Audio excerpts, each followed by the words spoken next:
Welcome to Common Mind. So today we are going to do the second part of the first paper of 2019 NDA NA Examination 1 Mathematics. Okay, so now we have posted some of the questions in physics, chemistry and mathematics on the community tab. So please attempt those questions and it will boost up your performance. Will also it will act as a side questions that may come as handy in examination. Okay, so आप उन सबको अच्छे से देखते रहिए. और हमारे पास ये ए बुकलेट की ए सीरीज़ की बुकलेट है ना, तो इसको ध्यान में रखिएगा. और बाकी हम शुरू करते हैं आज का 61st क्वेश्चन. ठीक है, पहला क्वेश्चन हमसे कह रहा है the centroid of the triangle with vertices this.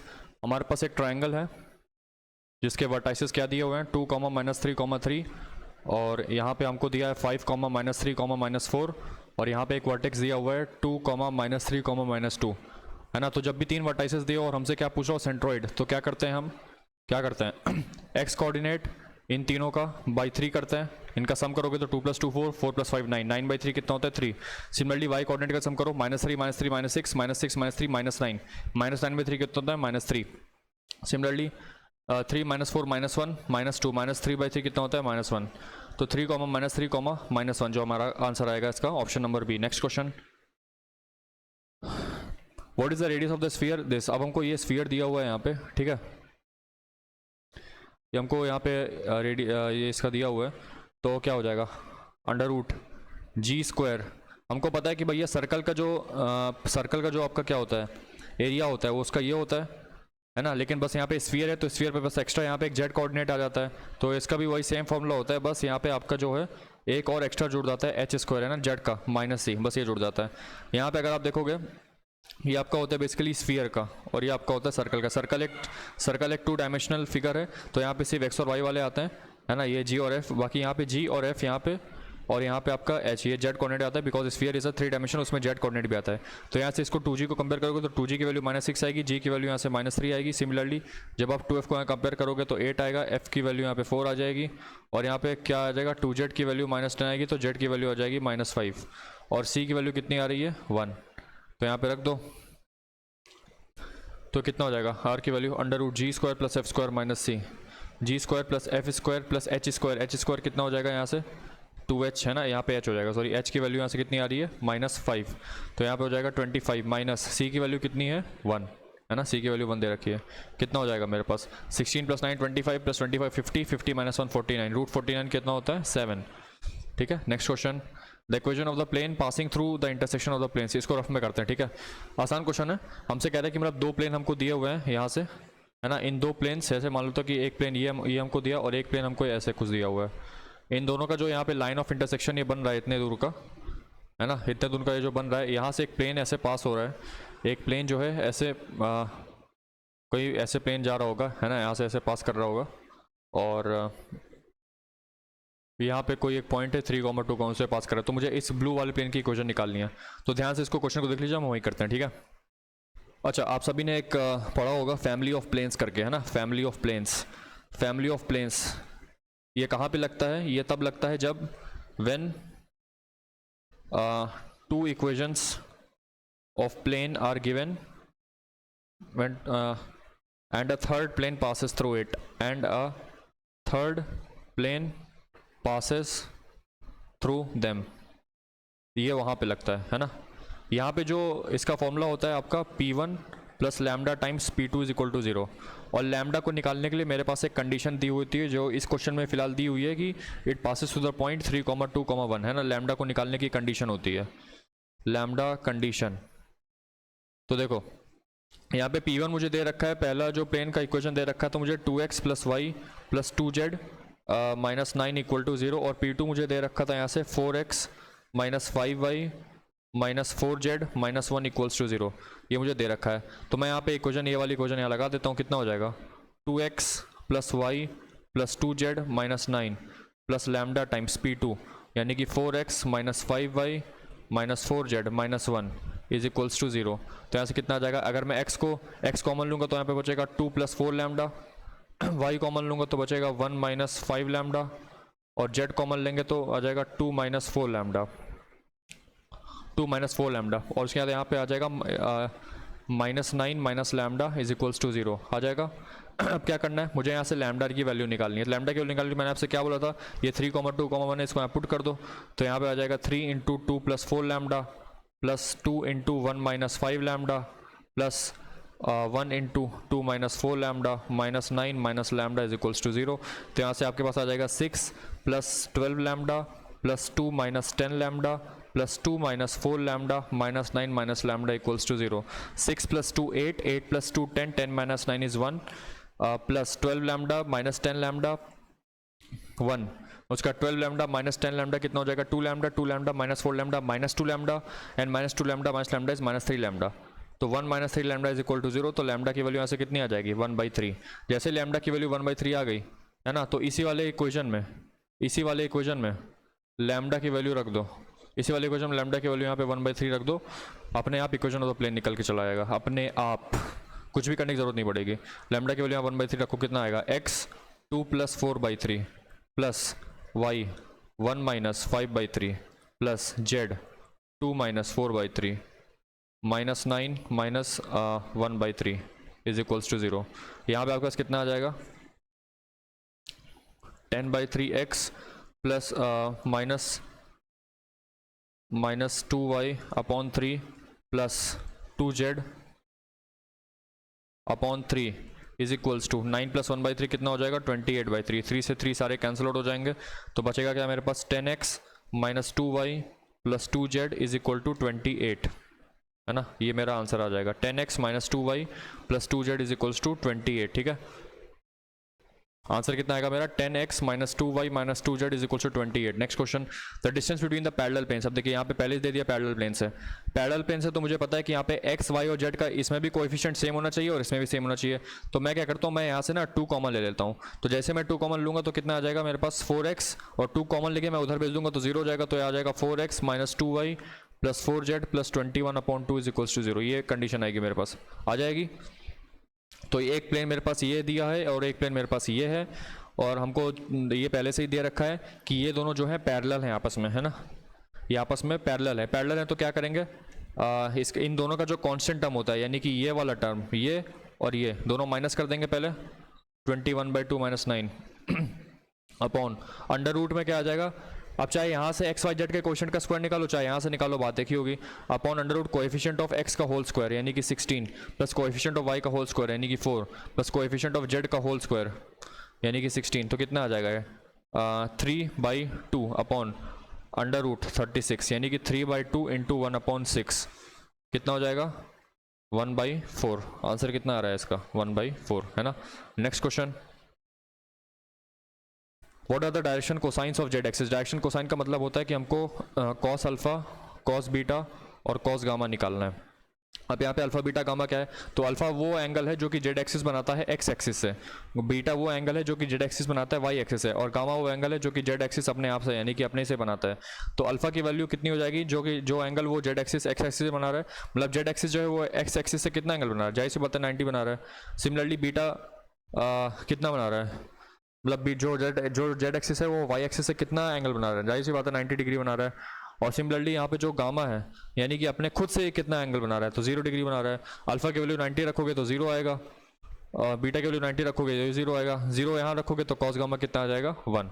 तो मेरा आंसर कितना है इसका 0,0,1। Next question, if A vector is I cap minus 2j cap, तो यहाँ पे दिया हो तो इसको सॉल्व करो। B vector minus A vector कितना आएगा, I cap plus 3j cap minus 8k cap into 3 + 2 5i cap minus 6j cap plus j cap minus 5j cap plus 15 minus 3 plus 12k cap. बस इसका dot product निकालना है, कितना आएगा I cap का आई cap के साथ मल्टीप्लाई करो 5, जे कैप का जे कैप के साथ मल्टीप्लाई करो माइनस 15, के कैप का के कैप के साथ मल्टीप्लाई करो माइनस 96। 5 माइनस 15 कितना हो जाएगा माइनस 10, ये माइनस 96 है तो ये कितना हो जाएगा माइनस 106। ठीक है ना, सिंपल आ जाएगा। Next question, if the position vectors of points A and B are 3i cap minus 2j cap plus k cap and this respectively, then what is the length of A B vector. तो भैया ए B vector पहले निकाल लो, A B vector क्या हो जाएगा B vector minus A vector. तो यहाँ से इसको सब्ट्रैक्ट करो, इसको I cap 2i cap minus 3i cap कितना हो जाएगा माइनस आई कैप प्लस यहाँ पे j cap 4j cap plus 2j cap यानी कि 6j कैप, फिर यहाँ कितना हो जाएगा माइनस 4k कैप। अब इसका मैग्नीट्यूड निकालना तो मैग्नीट्यूड बोलो चाहे मॉड्यूलस बोलो चाहे लेंथ बोलो, बात एक ही होती है। कितना हो जाएगा, under root 1 square plus 4 square plus 6 square, under root 36 plus 16 plus 1, under root 53। कितना हो जाएगा answer, under root 53। Next question, if in a right angle triangle A B C hypotenuse A C is equals to B, then what is A B into A C plus B C into B A plus C B into. अब देखिए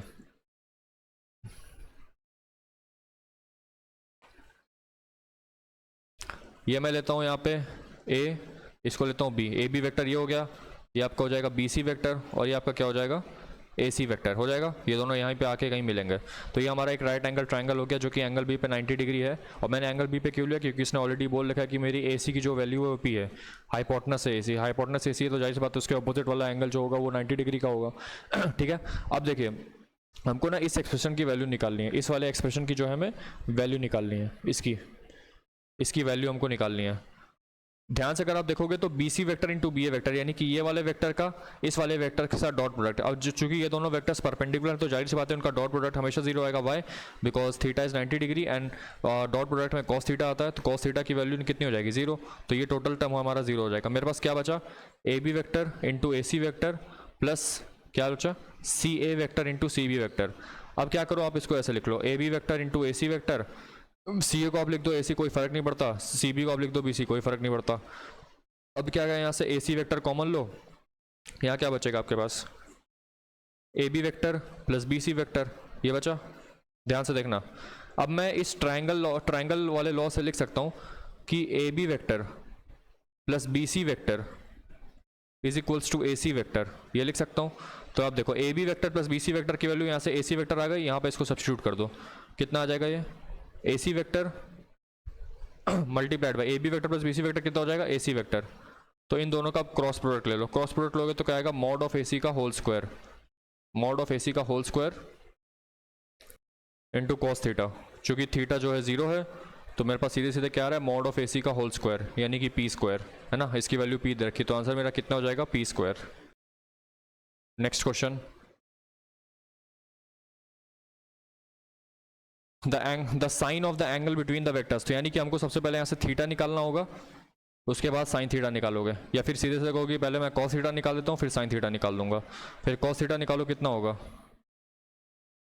cos theta यहाँ से निकालोगे तो कितना होगा 2 into 4, आई cap का आई cap के साथ मल्टीप्लाई करोगे तो 8 आएगा, जे कैप का जे कैप के साथ मल्टीप्लाई करोगे तो -18 आएगा, के कैप का के कैप के साथ मल्टीप्लाई करोगे तो +3 आएगा, अपॉन अंडर रूट में, अंडर रूट ये कितना आएगा 2 square plus 6 square plus 3 square, 9 plus 4 13 plus 36 यानी कि 49, और यहाँ पे अंडर रूट कितना आएगा 4 square 16 plus 3 square 9, 16 plus 9 25 plus 1 26, ये आ जाएगा। तो यहाँ से कॉस थीटा कितना आ जाएगा मेरा -7 अपॉन ये रूट 14 हो जाएगा 7 और ये हो जाएगा रूट 26 ये हो जाएगा। तो कॉस थीटा की वैल्यू यहाँ से कितनी हो जाएगी -1 अपॉन रूट 26, -1 अपॉन रूट 26, ये आपका कॉस थीटा हो जाएगा। हमसे पूछा है साइन पूछ रहा है, तो साइन निकाल दो यहाँ से, कितना होगा साइन थीटा हो जाएगा आपका under root 1 minus cos square theta, ये तो फॉर्मूला होता है। तो साइन थीटा की वैल्यू यहाँ से कितनी आ जाएगी अंडर रूट 1 माइनस 1 अपॉन 26, यानी कि रूट 25/26 यानी कि 5/√26, 5/√26 which is option number B. ठीक है, next question, what is the value of lambda for which the vectors are perpendicular. भाई कॉस थीटा का फॉर्मूला लगाओ और यहाँ पे थीटा को 90 रख देना, यानी कि कॉस थीटा को 0 रख देना। कॉस थीटा का फॉर्मूला क्या होता है, आई कैप का आई कैप के साथ मल्टीप्लाई करो कितना आएगा -6, 4 का इसके साथ मल्टीप्लाई करो 4 लैम्डा, तो यहाँ पे कितना आ जाएगा -10 अपॉन अंडर रूट में कितना आएगा 3 स्क्वायर 9 प्लस 4 स्क्वायर 16, या आपका 26 आ जाएगा under root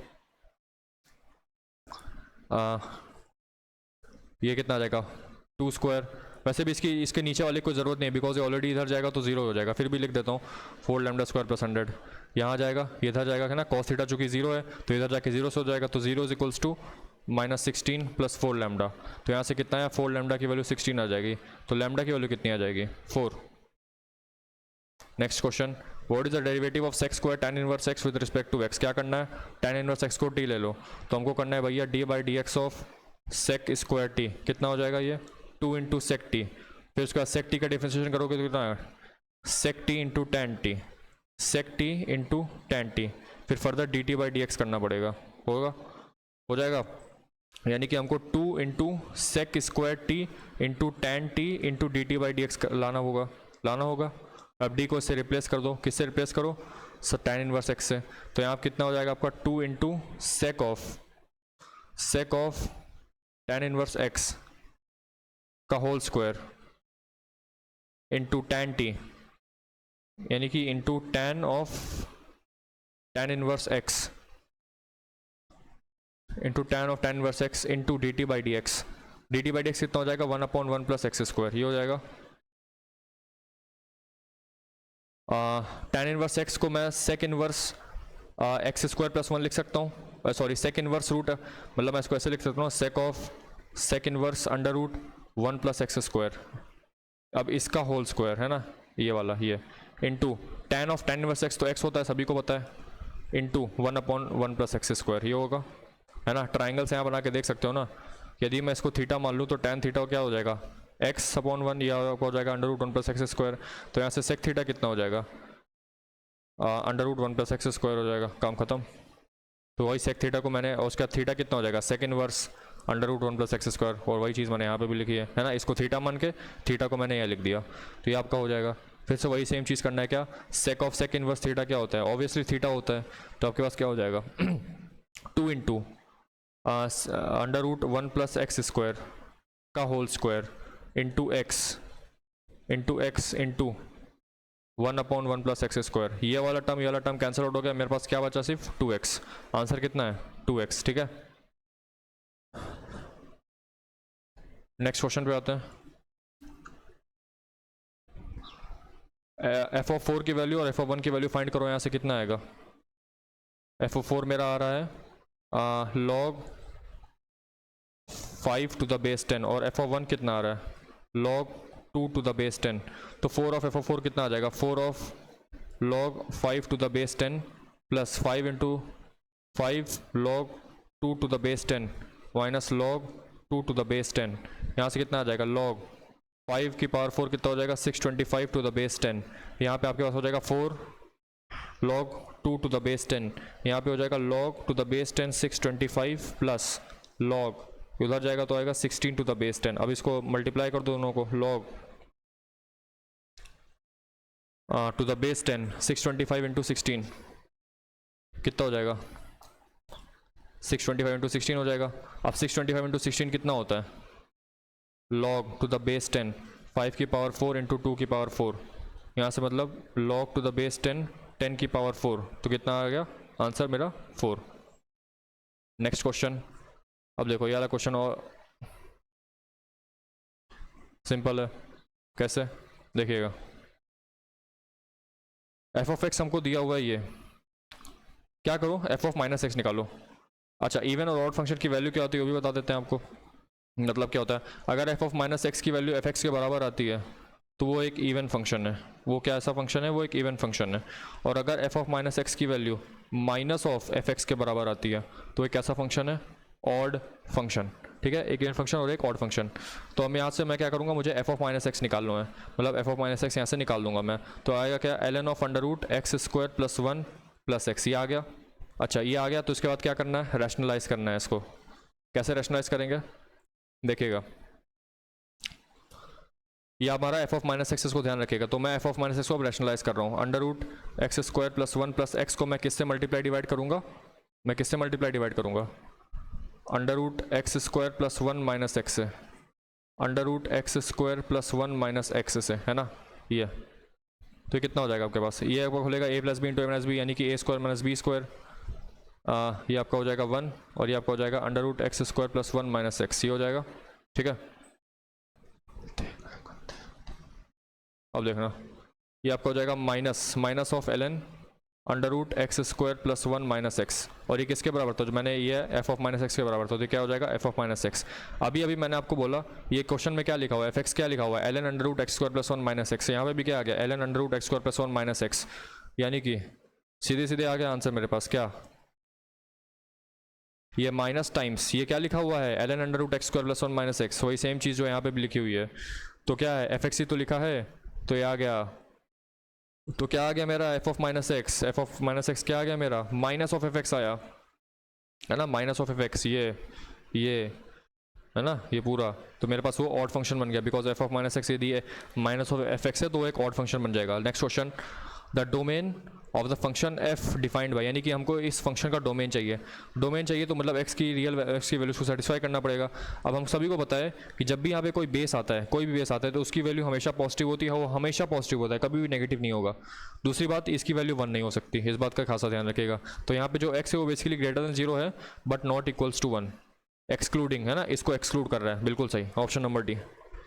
next question, limit देखिए वही एल हॉस्पिटल लगाना है। आप यहाँ पे 0 रखोगे तो आप पाओगे कि 0/0 फॉर्म बन रहा है, ठीक है, 0/0 फॉर्म बन रहा है। इसको कर दो, इसको एल हॉस्पिटल लगा के इसको डिफरेंशिएट मारते हैं। इसको डिफरेंशिएट मारोगे तो कितना होगा, 3 into cos square 4x into sine 4x into 4 upon ये आ जाएगा 2x, ये आ गया 2x। अब देखो मैं यहाँ पे क्या करूँगा, मैं यहाँ पे ऊपर, और यहाँ पे लिमिट क्या दे रखी है मुझे, लिमिट दे रखी है एक्सटेंडिंग टू 0, लिमिट दे रखी है मेरे को एक्सटेंडिंग टू 0। मैं यहाँ पे ऊपर नीचे 2 से मल्टीप्लाई कर दूंगा जिससे कि ये जो है मेरा 4x बन जाए, चूँकि यहाँ पे भी 4x है। हम सभी को प्रॉपर्टी पता है क्या कि limit extending to 0 sine x upon x is 1, ये 0/0 ऐसे कुछ बन रहा है। और यहाँ पे देखो कि ये दोनों वेरिएबल सेम होने चाहिए, तो चूंकि यहाँ पे 4x है तो यहाँ पे भी मेरा 4x होना चाहिए, तो इसलिए हमारा क्या बन जाएगा, ये किसके बराबर होता है 1, तो ये भी मेरा किसके बराबर हो जाएगा 1। तो मेरे पास बचा क्या फिर, limit extending to 0 3 cos square 4x into 12, ये बचा, सॉरी इंटू 8, ये कितना हो गया, यहाँ पे 0 रख दो तो ये हो जाएगा 3 इंटू 8 यानी कि 24 है ना, 24 जो है मेरा इसका करेक्ट आंसर आएगा। नेक्स्ट क्वेश्चन,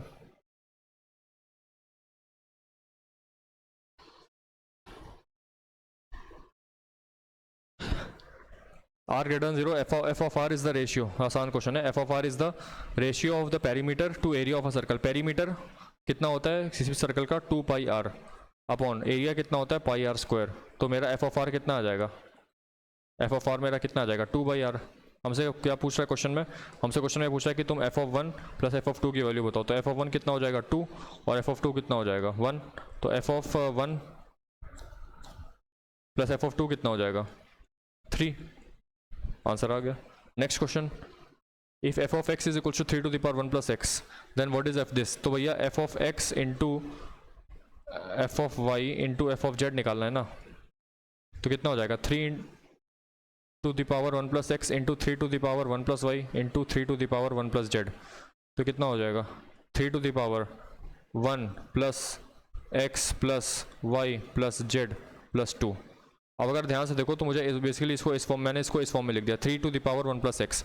एफ एक्स मेरे को दिया हुआ 3 to the power 1 plus x, तो इसको मैं ऐसे लिख सकता हूँ 3 to the power 1 plus x plus y plus 2। अभी इतना जो लिखा हुआ है ना, अगर मैं यहाँ पे x को किससे रिप्लेस कर दूँ, इससे x plus y plus Z plus 2 से, तो वो सेम चीज़ यहाँ पे भी लिखी हुई आएगी है ना, यहीं पे तो आएगी 1 + x + y + z + 2, यही सेम चीज़ यहाँ पे लिखी हुई आएगी। जो यहाँ पे x ये लिखा हुआ है, तो यहाँ पे अगर ये लिखा तो ये क्या हो जाएगा f of x + y + z + 2, ये हो जाएगा, काम खत्म, ऑप्शन नंबर सी।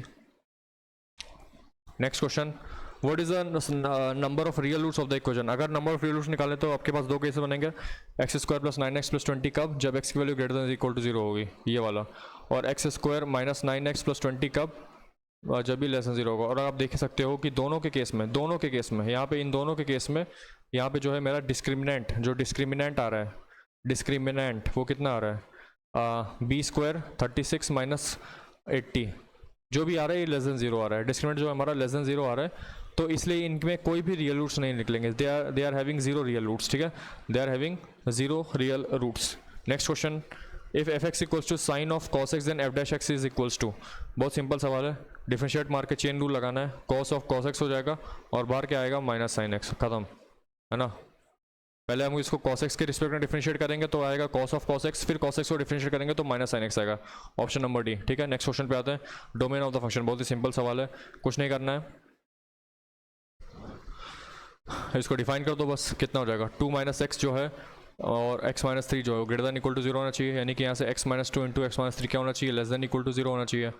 तो यहाँ से 2 और 3 रखो और आंसर पाओ, कितना आ जाएगा प्लस माइनस प्लस, तो आ जाएगा 2 से लेकर 3 विथ क्लोज ब्रैकेट्स, क्योंकि हम यहाँ पे 0 को इंक्लूड कर सकते हैं, है ना, इक्वल टू साइन लगा हुआ है, तो 2 से लेकर 3। नेक्स्ट क्वेश्चन,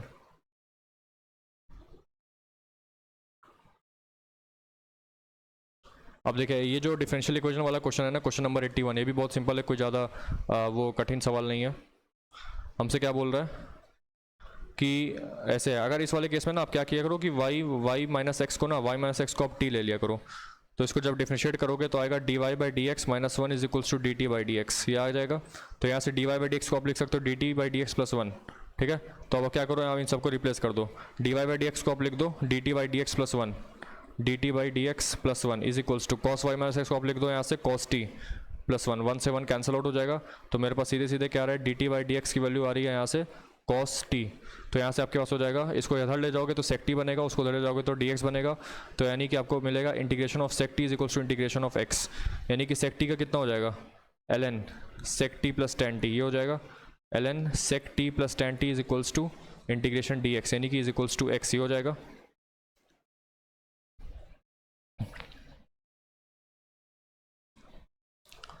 ठीक है, l n of sec t plus tan t. अगर मुझे इसको अब चाहिए, देखिए क्वेश्चन में मुझे दे रखा है कि ये ई टू द पावर एक्स के फॉर्म में है, किस फॉर्म में, ये ई टू द पावर एक्स के फॉर्म में है। तो अगर मैं इसको यहीं से देखूंगा, तो अगर मैं इसको ई टू द पावर एक्स इधर भेज दूँ तो इधर प्लस माइनस के टर्म्स में आएगा, मतलब कि मल्टीप्लिकेशन के टर्म्स में नहीं आएगा, है ना। तो मुझे यहाँ पे तिगड़मबाजी लगानी पड़ेगी। क्या, अगर मैं इसको रैशनलाइज करता हूँ, यहाँ पे लिखा हुआ है क्या L N sec T minus tan T, ये लिखा हुआ है। तो मैं इसको किससे मल्टीप्लाई डिवाइड कर दूंगा, मैं इसको मल्टीप्लाई डिवाइड कर दूंगा सेक टी प्लस टेन टी से। सॉरी, यहाँ पे सेक टी प्लस टेन टी लिखा हुआ है ना, सॉरी उल्टा बोल दिया, सेक टी प्लस टेन टी लिखा हुआ है। तो अब इसको किससे मल्टीप्लाई डिवाइड करो, sec T minus tan T से, sec T minus tan T से, है ना। यहाँ पे भी कितना हो जाएगा, sec T minus tan T is equal to X. अब देखो ये कितना हो जाएगा, L N sec square T minus tan square T, ये होता है वन, यहाँ पे भी आपका हो जाएगा माइनस, है ना, ये ऊपर जाएगा तो माइनस हो जाएगा, minus L N sec T minus tan T, ये हो जाएगा इज इक्वल टू एक्स, ये आपका जीरो हो जाएगा।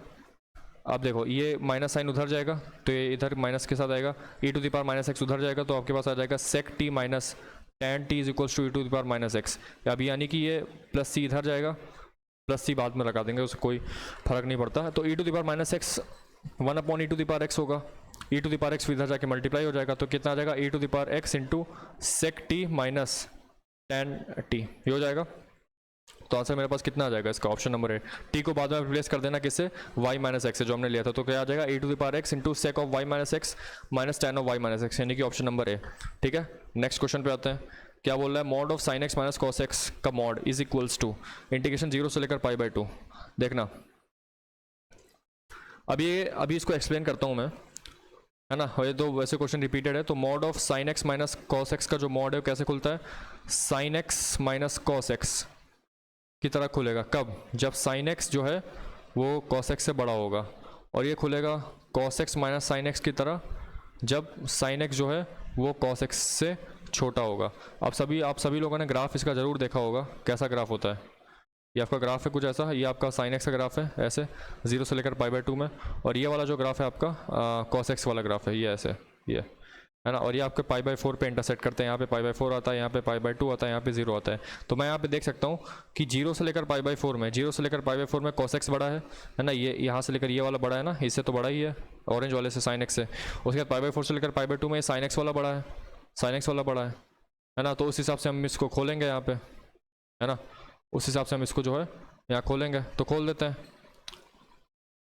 यानी कि फाइनली जो मेरे पास आएगा, इसको रफ में सॉल्व कर लेते हैं। ठीक है, जीरो से लेकर पाई बाई फोर में कैसे खुलेगा ये, क्योंकि उसमें कॉस एक्स बड़ा है तो ये वाला खुलेगा जीरो से लेकर पाई बाई फोर में, जीरो से लेकर zero to pi by four. ठीक है, और यहाँ पे आपके पास ये कैसे खुलेगा, ये आपका खुलेगा कब, जब पाई बाई फोर से लेकर पाई बाई टू होगा। ठीक है, तो इसको क्वेश्चन रफ में कर लेते हैं, देखिएगा। तो मैंने क्या बोला था, जीरो से लेकर पाई बाई फोर में कैसे खुलेगा, cos x minus sine x d x, और यहाँ पे प्लस पाई बाई फोर से लेकर पाई बाई टू में कैसे खुलेगा, sign X minus cos x d x.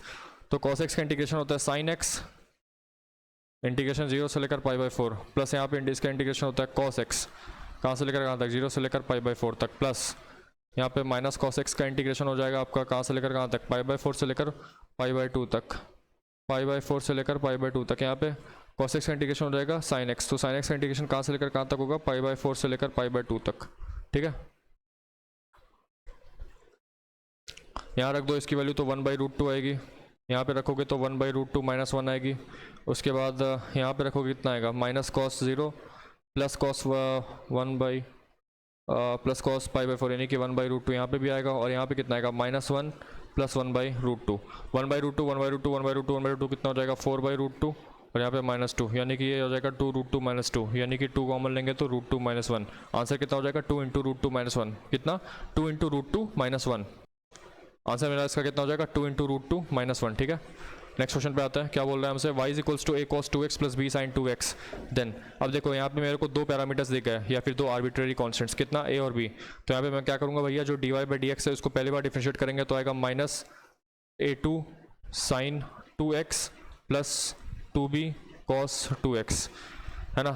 अब यहाँ पे फिर से इसको डिफरेंशिएट करते हैं, d2y/dx कितना हो जाएगा आपका, -4a cos 2x - 4b sin 2x, ये हो जाएगा। तो यहाँ से आपके पास होगा d2y/dx2 = अब देखो यहाँ से क्या करूँगा मैं, यहाँ से मैं जो है मैं -4 कॉमन ले लूँगा, -4 कॉमन ले लूँगा तो ये क्या हो जाएगा, a cos 2x, मैंने यहाँ पे x लिखा हुआ है ना, a cos 2x plus b sin 2x। तो अगर आप ध्यान से देखो, ध्यान से देखो तो ये बेसिकली y लिखा हुआ है, ये y लिखा हुआ है ना, इसके इस ब्रैकेट के अंदर जो भी लिखा हुआ है ये बेसिकली क्या लिखा हुआ है, a cos 2x + b sin 2x। यहाँ पे भी वही सेम चीज़ लिखा है, a cos 2x + b sin 2x, तो इसको लिख दो y। तो यहाँ से d2y/dx2 की वैल्यू हो जाएगी -4y, यानी कि d2y/dx2 + 4y = 0, है ना। जितने नंबर ऑफ आर्बिट्रेरी कॉन्स्टेंट्स होते हैं हमारे इक्वेशन में, उतने नंबर बार हम डिफरेंशिएट करते हैं, इसलिए मैंने यहाँ पे 2 बार डिफरेंशिएट किया। तो आंसर क्या आ जाएगा इसका, ऑप्शन नंबर डी। ठीक है, नेक्स्ट क्वेश्चन पे आता है। अच्छा, ये वाला जो क्वेश्चन है ना, a given quantity of metal is to be cast into a half cylinder that is with a rectangular base and semi circular ends if the total surface area is to be minimum then the ratio of the height of the half cylinder to the. देखिए ये वाला question थोड़ा सा अच्छा question है ना, थोड़ा सा मतलब प्रॉब्लम दे सकता है, तो इस क्वेश्चन को ज़रा ध्यान से देखिएगा। इसको हम नीचे रफ में सॉल्व करते हैं। हमसे क्या कह रहा है कि एक हाफ सिलेंडर है मेरे पास, है ना। अब पहली बात तो देखो क्वेश्चन में कह रहा है कि हमसे अ given quantity of metal given. अभी मैं इस क्वेश्चन को एकदम अच्छे से क्लियर कट समझा दूंगा, है ना, कभी भी आपको डाउट पड़ने की जरूरत नहीं पड़ेगी। हमसे क्वेश्चन में कह रहा है कि भैया एक गिवन क्वांटिटी ऑफ मेटल है, एक गिवन क्वांटिटी ऑफ मेटल है। अगर एक गिवन क्वांटिटी ऑफ मेटल है तो उसका क्या सेम रहता है, उसका जैसे आपको मान लो कि आपको एक मेटल दिया गया है किसी क्वांटिटी का, अगर आपको उस मेटल को कोई भी शेप देना है या कुछ भी देना है, मतलब आप उस मेटल का कुछ भी शेप बनाओगे तो उसका क्या सेम रहेगा, वॉल्यूम सेम रहेगा। यानी कि जो गिवन क्वांटिटी है, यानी कि उसने वॉल्यूम ऑफ द मेटल को फिक्स कर दिया, उसने वॉल्यूम ऑफ द मेटल को उसने फिक्स कर दिया, क्योंकि इसने बोला कि गिवन क्वांटिटी, मतलब हाँ एक गिवन क्वांटिटी है तो उसने वॉल्यूम ऑफ मेटल को फिक्स्ड कर दिया, फिक्स्ड। जैसे कि हमारा वॉल्यूम क्या हो जाएगा, कांस्टेंट। ठीक है, अब उसी मेटल की शीट का हमने क्या बनाया, एक हाफ सिलेंडर। अब हाफ सिलेंडर कैसा होता है समझो। आप सभी लोगों ने सिलेंडर देखा है, आप सभी लोगों ने सिलेंडर देखा होगा। कुछ ये सिलेंडर जो होता है ये ऐसा होता है ना, ऐसा सर्कुलर टाइप, फिर यहाँ से ऐसे जाता है, ऐसे ऐसे, ठीक है, और यहाँ से ऐसे।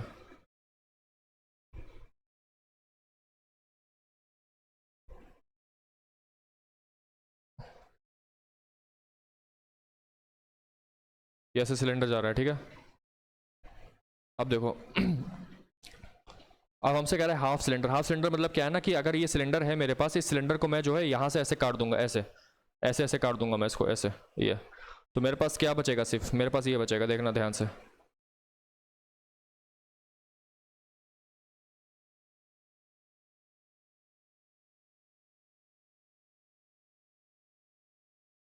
या फिर इसको एक स्ट्रेट लाइन से जोड़ दो, ऐसे, एक ऐसे,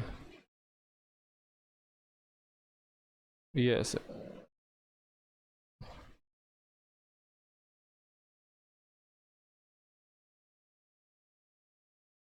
ऐसे,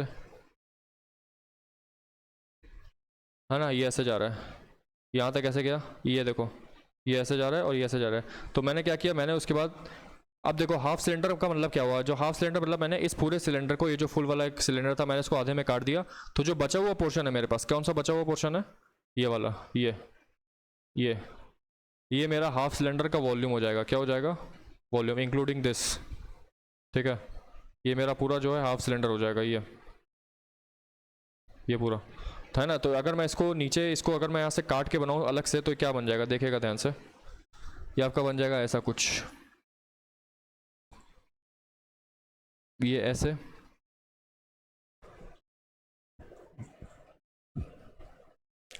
यहाँ से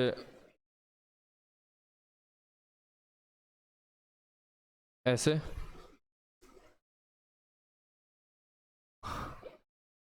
फिर यहाँ से कैसे लाइन जा रही है,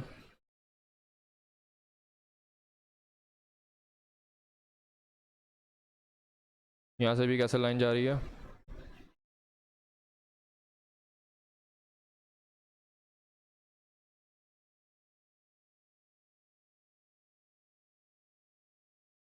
ठीक है ना।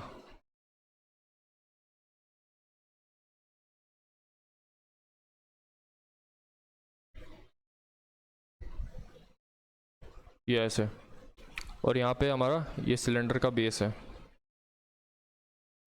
तो है ना, ये हमारा हो जाएगा हाफ सिलेंडर। क्या हो जाएगा ये जो मेरा हाफ सिलेंडर हो जाएगा, this is known as half cylinder, ये होता है हाफ सिलेंडर। अब देखो, अब इसका हमसे क्वेश्चन में कह रहा है कि if the total surface area, if the total surface, अच्छा एक बात और, इसका वॉल्यूम कितना हो जाएगा, वॉल्यूम हमको पहले से ऑलरेडी दे रखा है कि इसका वॉल्यूम कितना हो जाएगा v, है ना। ये वॉल्यूम हमारा कांस्टेंट हो जाएगा। वॉल्यूम अगर फुल सिलेंडर का अगर पाई आर स्क्वायर एच होता है, तो हाफ सिलेंडर का वॉल्यूम कितना हो जाएगा, half pi r square h, pi r square h is equals to v suppose, है ना। तो यहाँ से आप h को लिख लो 2 into v upon pi r square. ये यूजफुल है, इसको जरूरी होता है, इसको देख लेना, है ना। अब देखो, मैंने r किसको बोला है, मैंने r इसको बोला है। अगर ये, अगर मतलब r मतलब इस सेमी सर्कुलर एंड का रेडियस, तो इसका डायमीटर कितना हो जाएगा 2r, यहाँ पे भी ये 2r हो जाएगा, ठीक है, ये हो जाएगा। अब देखो ध्यान से देखना अच्छे से, हमसे कह रहा है कि if the total surface area is to be new. अब इसका मुझे टोटल सरफेस एरिया निकालना है, तो टोटल सरफेस एरिया निकालने के लिए मेरे पास इसको 3 पार्ट्स में इसको जोड़ना पड़ेगा। पहला पार्ट तो मेरे पास ये है, ये इतना पोर्शन, ये वाला फर्स्ट वाला, है ना, ये वाला इतना, ये जो है मेरा, ये बेसिकली फर्स्ट पोर्शन है, ये पूरा, ये फर्स्ट पोर्शन, है ना। यहाँ लिख देता हूँ,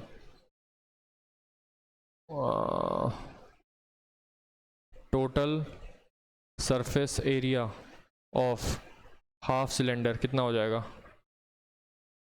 is equals to area of ये रेक्टेंगुलर बेस, है ना। ये आपका जो क्या दे रखा है, रेक्टेंगुलर बेस है ये आपका, ये पूरा रेक्टेंगुलर बेस है, एरिया ऑफ रेक्टेंगुलर बेस, है ना, ये आपका 1 दे रखा है। दूसरा ये वाला, ये एक ये और एक ये वाला, है ना, इसको बोल दो सेकंड पार्ट, इसको भी बोल दो second part, plus area of 2 semi circular ends, ये आपका क्या, कौन सा पार्ट हो जाएगा, सेकंड पार्ट, प्लस अब तीसरा पार्ट मेरे पास क्या बच रहा है, तीसरा पार्ट मेरे पास बच रहा है ये जो आउटर लाइनिंग आपको दिख रही है, ये वाली, ये वाली, ये भी तो बच रही है ना, ये वाली बच रही है, एक ये ऐसे बच रही है वाली। हम सभी को पता है कि क्या होता है इसका एरिया, अगर हम सिलेंडर की बात करें तो एक कर्व्ड सरफेस एरिया होता है plus curved surface area of cylinder, curved surface area of cylinder, half cylinder basically, half cylinder कौन सा पार्ट, तीसरा पार्ट, है ना। ये जो डॉटेड लाइन्स है, ये जो डॉटेड लाइन्स है जो, ये सब बेसिकली ये तीसरा पार्ट है, तीसरा पार्ट, है ना। अब हमको इन तीनों के बेसिकली इसको ऐड करना होगा, ठीक है, तब जाके मुझे मिलेगा टोटल सरफेस एरिया। अब एरिया ऑफ रेक्टेंगुलर बेस क्या हो जाएगा, एरिया ऑफ रेक्टेंगुलर बेस क्या हो जाएगा, हम सभी को पता है कि ये हाइट कितनी दे रखी थी, ये हाइट हमको दे रखी थी h, ठीक है। तो एरिया ऑफ रेक्टेंगुलर बेस यानी कि इसका एरिया कितना हो जाएगा 2r इंटू h, कितना हो जाएगा 2rh। Area of 2 semi circular ends यानी कि इसका एरिया और इसका एरिया कितना हो जाएगा,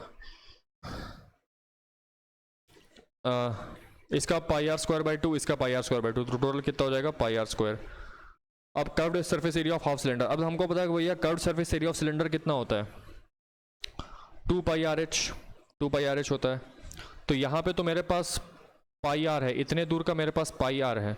इस पाई आर को है ना, ये इसकी जो बाउंड्री है, ये लाल वाला जो बाउंड्री, ये पाई आर है, ये वाला भी पाई आर है, और ये हमारा ये पूरा एच है। तो pi R into pi R into pi R into, तो पाई आर एच हो जाएगा। ठीक है, ये कितना हो जाएगा, पाई आर एच हो जाएगा। ठीक है, तो बस कुछ नहीं करना है, इन तीनों को जोड़ दो यहाँ से। इन तीनों को जोड़ोगे तो मेरे पास क्या आ जाएगा, total surface area of half cylinder. हाँ ना, कितना आ जाएगा यहाँ पे देख लेते हैं।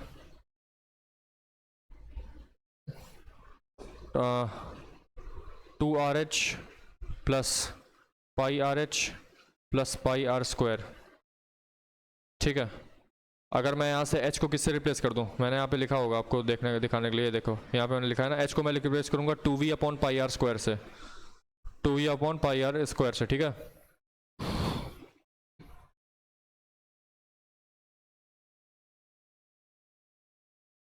प्लस पाई आर, यहाँ पे भी वही आएगा 2v upon pi r square plus pi r square से, है ना, रिप्लेस h है ना, तभी मैंने h को इसलिए वहाँ पे वो लिया था। अब देखिए यहाँ से r से r यहाँ से गया, और यहाँ से बेसिकली r और r यहाँ से गया, पाई और पाई यहाँ से जाएगा। फाइनली मेरे पास क्या बचेगा, यहाँ से मैं अगर 1/r कॉमन ले लूँ, 1/r कॉमन ले लूँ तो बचेगा 4v upon pi plus 1/r plus 2v plus pi r square. ये आ जाएगा मेरा टोटल सरफेस एरिया। क्या आ जाएगा, function as function of r, है ना, ये टोटल सरफेस एरिया आ जाएगा as a function of r. Total surface area ये है आपका, है ना, total surface area as a function of r radius. क्या आ गया, ये दिया हुआ है ना, तो मैं क्या करूँगा, इसको डिफरेंशिएट कर दूंगा, एफ डैश आर निकाल दूंगा। हाँ ना, एफ डैश आर निकाल दूंगा, कितना हो जाएगा, 4v upon pi plus 2v into -1 upon r square plus 2 pi r is equals to 0। ये आपका हो जाएगा एफ डैश आर। तो यहाँ से आप देखो कितना आ रहा है, 2 पाई आर की जो वैल्यू है वो आ रही है कितनी, 4v plus 2v pi upon pi r square, यानी कि आर क्यूब, ये हो जाएगा। तो यहाँ से आर क्यूब कितना आ रहा है, 4v plus 2v pi upon pi into 1 upon 2 पाई। ठीक है,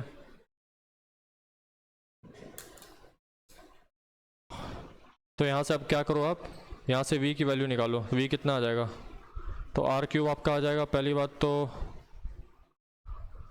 4v अपॉन 2 पाई स्क्वायर, या फिर एक काम करो ना, 2 पाई स्क्वायर को उधर मल्टीप्लाई करो, कितना हो जाएगा ये, 2 pi square r cube is equals to 4v plus 2v pi, v यहाँ से बाहर गया, 2 से 2 कैंसिल आउट होगा, तो pi square r cube upon 2 plus pi, ये आ जाएगा, ये आपका आ जाएगा v, है ना। हमको पूछ क्या रहा है, हमसे पूछ रहा है कि if the ratio of the height of the half cylinder यानी कि h और डायमीटर ऑफ द सेमी यानी कि h अपॉन 2r की वैल्यू पूछ रहा है। अब ये मैंने देखा कि जो v की वैल्यू थी वो थी 1/2 पाई आर स्क्वायर h, है ना, v की वैल्यू थी 1/2 पाई आर स्क्वायर h। अब इस v की वैल्यू को यहाँ पर उठा के सब्स्टिट्यूट करो, तो हो जाएगा pi square r cube upon 2 plus pi is equals to 1/2 pi r square h। Pi से पाई कैंसिल आउट हो जाएगा, आर स्क्वायर से ये गया, तो यहाँ पे आर बचा, और ये तो इसको आर को इधर नीचे ले आओगे तो क्या बनेगा, h अपॉन 2r बनेगा, और वही हमको चाहिए। तो h अपॉन, जब ये r नीचे आ गया तो मेरे पास क्या हो जाएगा, पाई अपॉन पाई प्लस 2। तो मेरा फाइनली आंसर क्या आ जाएगा इसका, pi is to pi plus 2। ठीक है, देखिए इतना लंबा क्वेश्चन था, है ना, इस क्वेश्चन को थोड़ा समझने में टाइम लगता, तो ये क्वेश्चन ऐसे ही होते हैं जो छोड़ने के लिए बनते हैं। ठीक है, तो मेरा इसका आंसर कितना आ जाएगा, pi is to pi plus 2। ठीक है, नेक्स्ट क्वेश्चन पे आते हैं। क्या बोल रहा है, e to the power sine x into cos x d x का इंटीग्रेशन। अब देखो बहुत ही सिंपल है, क्या करना है, साइन एक्स को t ले लो, और तो यहाँ पे तुम्हारा कॉस एक्स डी एक्स क्या बन जाएगा, dt, सिंपल। तो कॉस एक्स डी एक्स तुम्हारा dt बन गया, और ये तुम्हारा क्या बन गया e to the power t, हाँ ना, यानी कि और लिमिट्स अगर रखोगे, लिमिट्स को बाद में रख देंगे, integration e to the power t dt ये आएगा, ये तो यानी कि सीधे सीधे e to the power t आएगा, यानी कि e to the power sine x आ जाएगा।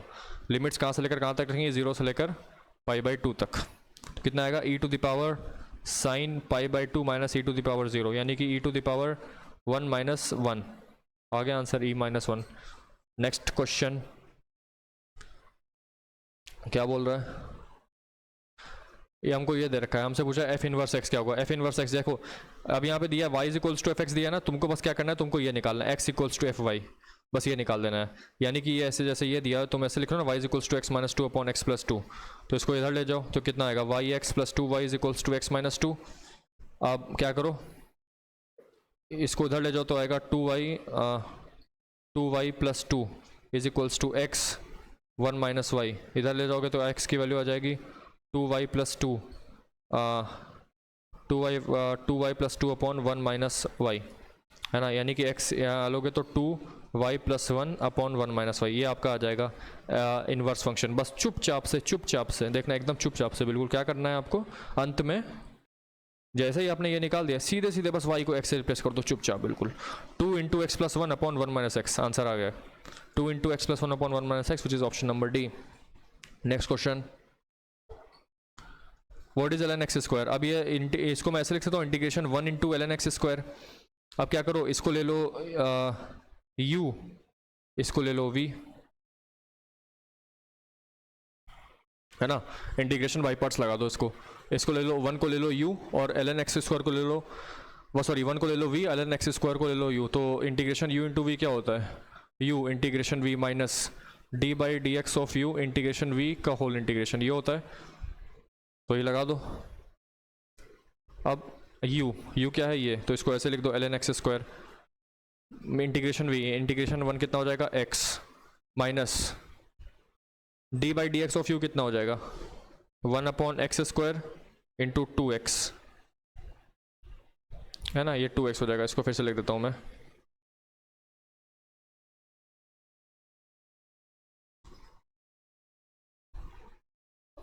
टू एक्स इंटीग्रेशन वी क्या हो जाएगा x। अब इन सब का जो है होल इंटीग्रेशन करना पड़ेगा, यहाँ से ये कैंसिल आउट हुआ तो मेरे पास क्या बचा है, ये आपका हो जाएगा 2x ln x minus integration of 2, यानी कि 2x ln x minus 2x जो है मेरा करेक्ट आंसर आएगा। Next question, the minimum distance from the point 4,2 to the y square is equals to, देखो बहुत ही सिंपल सवाल है, कोई ज़्यादा कठिन नहीं है, बहुत ही से। यहाँ पे कैसे जा रहा है, एक पैराबोला है मेरे पास, हाँ ना, एक पैराबोला है। जब भी ना आपसे मिनिमम डिस्टेंस की बात समझ अगर किया कर तो सीधे सीधे आपसे बोल रहा है कि परपेंडिकुलर डिस्टेंस निकाल लो, किस पॉइंट से, इस वाले पॉइंट से, सपोज मान ले तो ये वाला पॉइंट यहाँ पे गई है 4,2, तो इससे जो मिनिमम डिस्टेंस होगा ये यही मिनिमम डिस्टेंस होगा इसके परपेंडिकुलर। अगर मैं यहाँ पे एक ऐसा टेंजेंट बनाऊँ, इस टेंजेंट का स्लोप सपोज कुछ होगा, कुछ भी होगा, तो यहाँ पे जो इसके परपेंडिकुलर लाइन जो इसके नॉर्मल आएगी वही जो इसका लेंथ होगा, है ना, वही इसका लेंथ होगा। सपोज मैं मान लेता हूँ इस पैराबोला पे कोई पॉइंट था which is a comma b, इस पैराबोला पे एक पॉइंट था, तो इसको सेटिस्फाई करेंगे तो आएगा b square is equals to 8 है। पहली इक्वेशन आ गई मेरे पास। दूसरी, जब आप इसको डिफरेंशिएट करोगे विद रिस्पेक्ट टू एस, आपके पास आएगा 2y y dash is equals to 8, 2y y dash is equals to 8, तो यहाँ से y डैश कितना आ जाएगा 4 अपॉन वाई, कौन से पॉइंट पे, ए कॉमा बी पे, यानी कि y डैश आपका कितना आ जाएगा 4 अपॉन बी आएगा, यानी कि इसका स्लोप कितना आ जाएगा, इस वाली लाइन का स्लोप कितना आएगा, इसका स्लोप आ जाएगा आपका, इसका स्लोप आ जाएगा आपका 4 अपॉन बी आएगा आपका इसका स्लोप, ठीक है। तो अगर इसका स्लोप 4 अपॉन बी है तो इसका स्लोप कितना हो जाएगा -b/4, इसका स्लोप कितना हो जाएगा -b/4, और एक्चुअली में इसका स्लोप क्या है 2 -b/4 माइनस है, कितना स्लोप है इसका -b/4, तो इसको उधर ले जाओगे तो आएगा 8 minus 4b is equals to -8 minus 4b is equals to -4b plus ab, ये गया 8 की वैल्यू आ गई ab, और b की वैल्यू हमको ऑलरेडी कितना, a की वैल्यू हमको दे रखी है b स्क्वायर बाई 8, a की वैल्यू कितनी दे रखी है b स्क्वायर बाई 8, यानी कि b क्यूब बाई 8, तो b क्यूब कितना हो जाएगा यहाँ से 64, तो b की वैल्यू कितनी हो जाएगी 2, सॉरी b की वैल्यू कितनी हो जाएगी 4, b की वैल्यू 4 हो गई, तो यहाँ से a की वैल्यू कितनी हो जाएगी 2, तो मेरे पास पॉइंट क्या हो जाएगा 2,4। इसकी डिस्टेंस मुझे किससे निकालनी है 4,2 से। निकाल दो distance. √2 square plus 2 square √4 plus 4 √8 यानी कि 2√2। आंसर कितना आ जाएगा मेरा 2√2। Next question, the differential equation of the system of circles touching the y axis. Circles touching y axis, अब देखो सर्कल्स टचिंग वाई एक्सिस मतलब कुछ ऐसा होगा आपका, है ना। सर्कल आपके कुछ ऐसे आ रहे होंगे ये, तो इसका सेंटर यहाँ पे कहीं आएगा इस एक्सिस पे, a,0 पे मान लेते हैं इसका सेंटर आएगा, है ना। तो इसका इक्वेशन क्या हो जाएगा मेरे पास x माइनस ए का whole square plus y square is equals to a square. अब मुझे इसका डिफरेंशियल इक्वेशन निकालना है। पैरामीटर सिर्फ एक ही है मेरे पास a, तो एक ही बार डिफरेंशिएट करेंगे तो अपने पास आंसर आ जाएगा। क्या करना होगा, इसको डिफरेंशिएट करेंगे तो आएगा 2x minus a plus 2y dy by d x equals to 0। तो यहाँ से आपके पास आएगा x माइनस ए की वैल्यू आ जाएगी आपके पास y dy by d x, यानी कि a की वैल्यू कितनी आ जाएगी आपके पास x minus y d y by d x, x minus y d y by d x, ये आ गई आपके पास x की वैल्यू। ठीक है, अभी मतलब सॉरी आपके पास a की वैल्यू कितनी आ जाएगी x minus y d y by d x. अब यहाँ पे वही वैल्यू रख दो उठा के, कितना आ जाएगा ये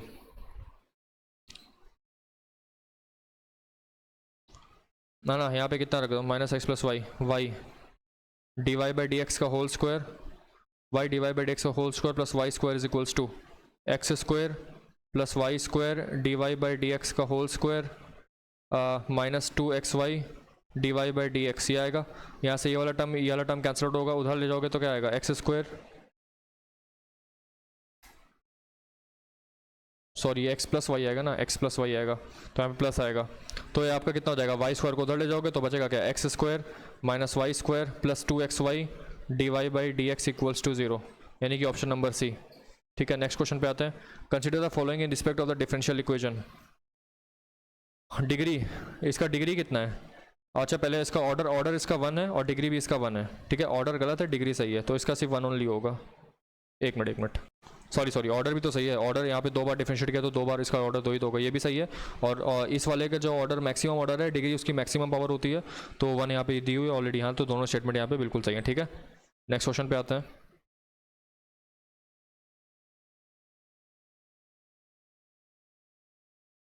what is the general solution of the differential equation. बहुत ही सिंपल सवाल है, वेरिएबल सेपरेबल है माइनस एक्स अपॉन वाई, इसको उधर ले जाएंगे तो आएगा वाई डी वाई, इसको उधर ले जाएंगे तो आएगा माइनस एक्स डी एक्स, दोनों साइड इंटीग्रेट करेंगे तो आएगा y square is equals to minus x square plus c, इधर आएगा तो आएगा आपके पास आएगा x square plus y square is equals to c, option number A. ठीक है, next question, the value of k for which this function is continuous at x equal to 0।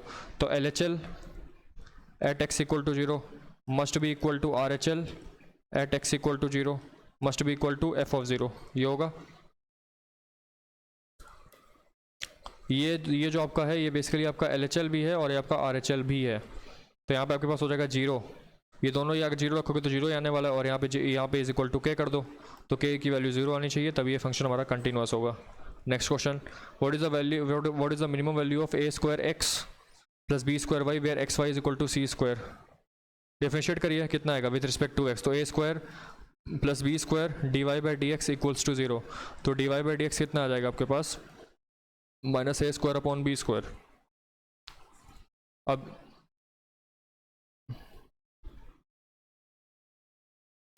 या फिर आप इसको ऐसा ना करके इसको दूसरे मेथड से करते हैं। देखिए देखो एक्स वाई हमको सी स्क्वायर दिया हुआ है, तो यहाँ से मैं लिख सकता हूँ वाई की value c square by x है, यहाँ सब्स्टिट्यूट करो तो कितना आएगा a square x plus b square C square upon x, ये मुझे दिया हुआ है एफ ऑफ एक्स। तो एफ डैश एक्स निकालो, यहाँ से कितना हो जाएगा ए स्क्वायर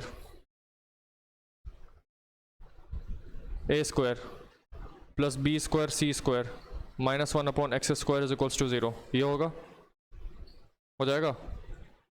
तो उसके बाद क्या करो, यहाँ से एक्स स्क्वायर की वैल्यू निकालो, एक्स स्क्वायर कितना हो जाएगा यहाँ से B square C square upon A square, ठीक है ना, और वाई कितना हो जाएगा C square into A square, sorry Y square upon Y C square into A upon B, C से सी गया यहाँ से तो आ गया ए सी अपॉन बी, ये वाई की वैल्यू हो जाएगी ए सी अपॉन बी, और ये एक्स की वैल्यू कितनी हो जाएगी बी सी अपॉन ए, या फिर एक्स स्क्वायर को ये कह दो, ये आपका एक्स और आपका वाई, तो x square a square into x कितना हो जाएगा आपके पास, b c by a, plus b square y कितना हो जाएगा, b square into A c by b, a से ए गया बी से बी गया, यानी कि A B c plus A B c आ गया, यानी कि 2abc।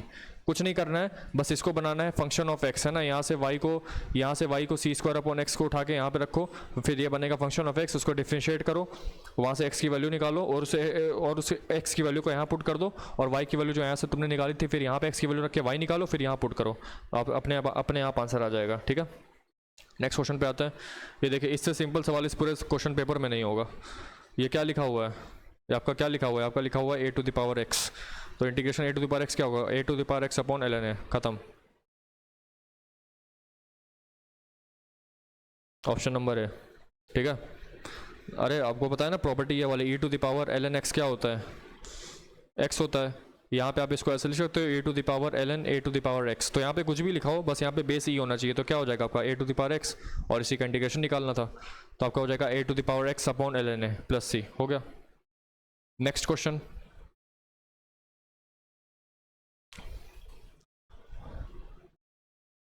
What is the area of one of the loops between y is equal to c sine x. अच्छा, सी साइन एक्स की मैक्सिमम वैल्यू कितनी हो सकती है, हमको पता है भाई साइन एक्स की जो मैक्सिमम वैल्यू होती है वो -1 से लेकर 1 तक लाई करती है, तो सी साइन एक्स की वैल्यू कहाँ से लेकर कहाँ तक लाई करेगी, -c से लेकर c तक लाई करेगी।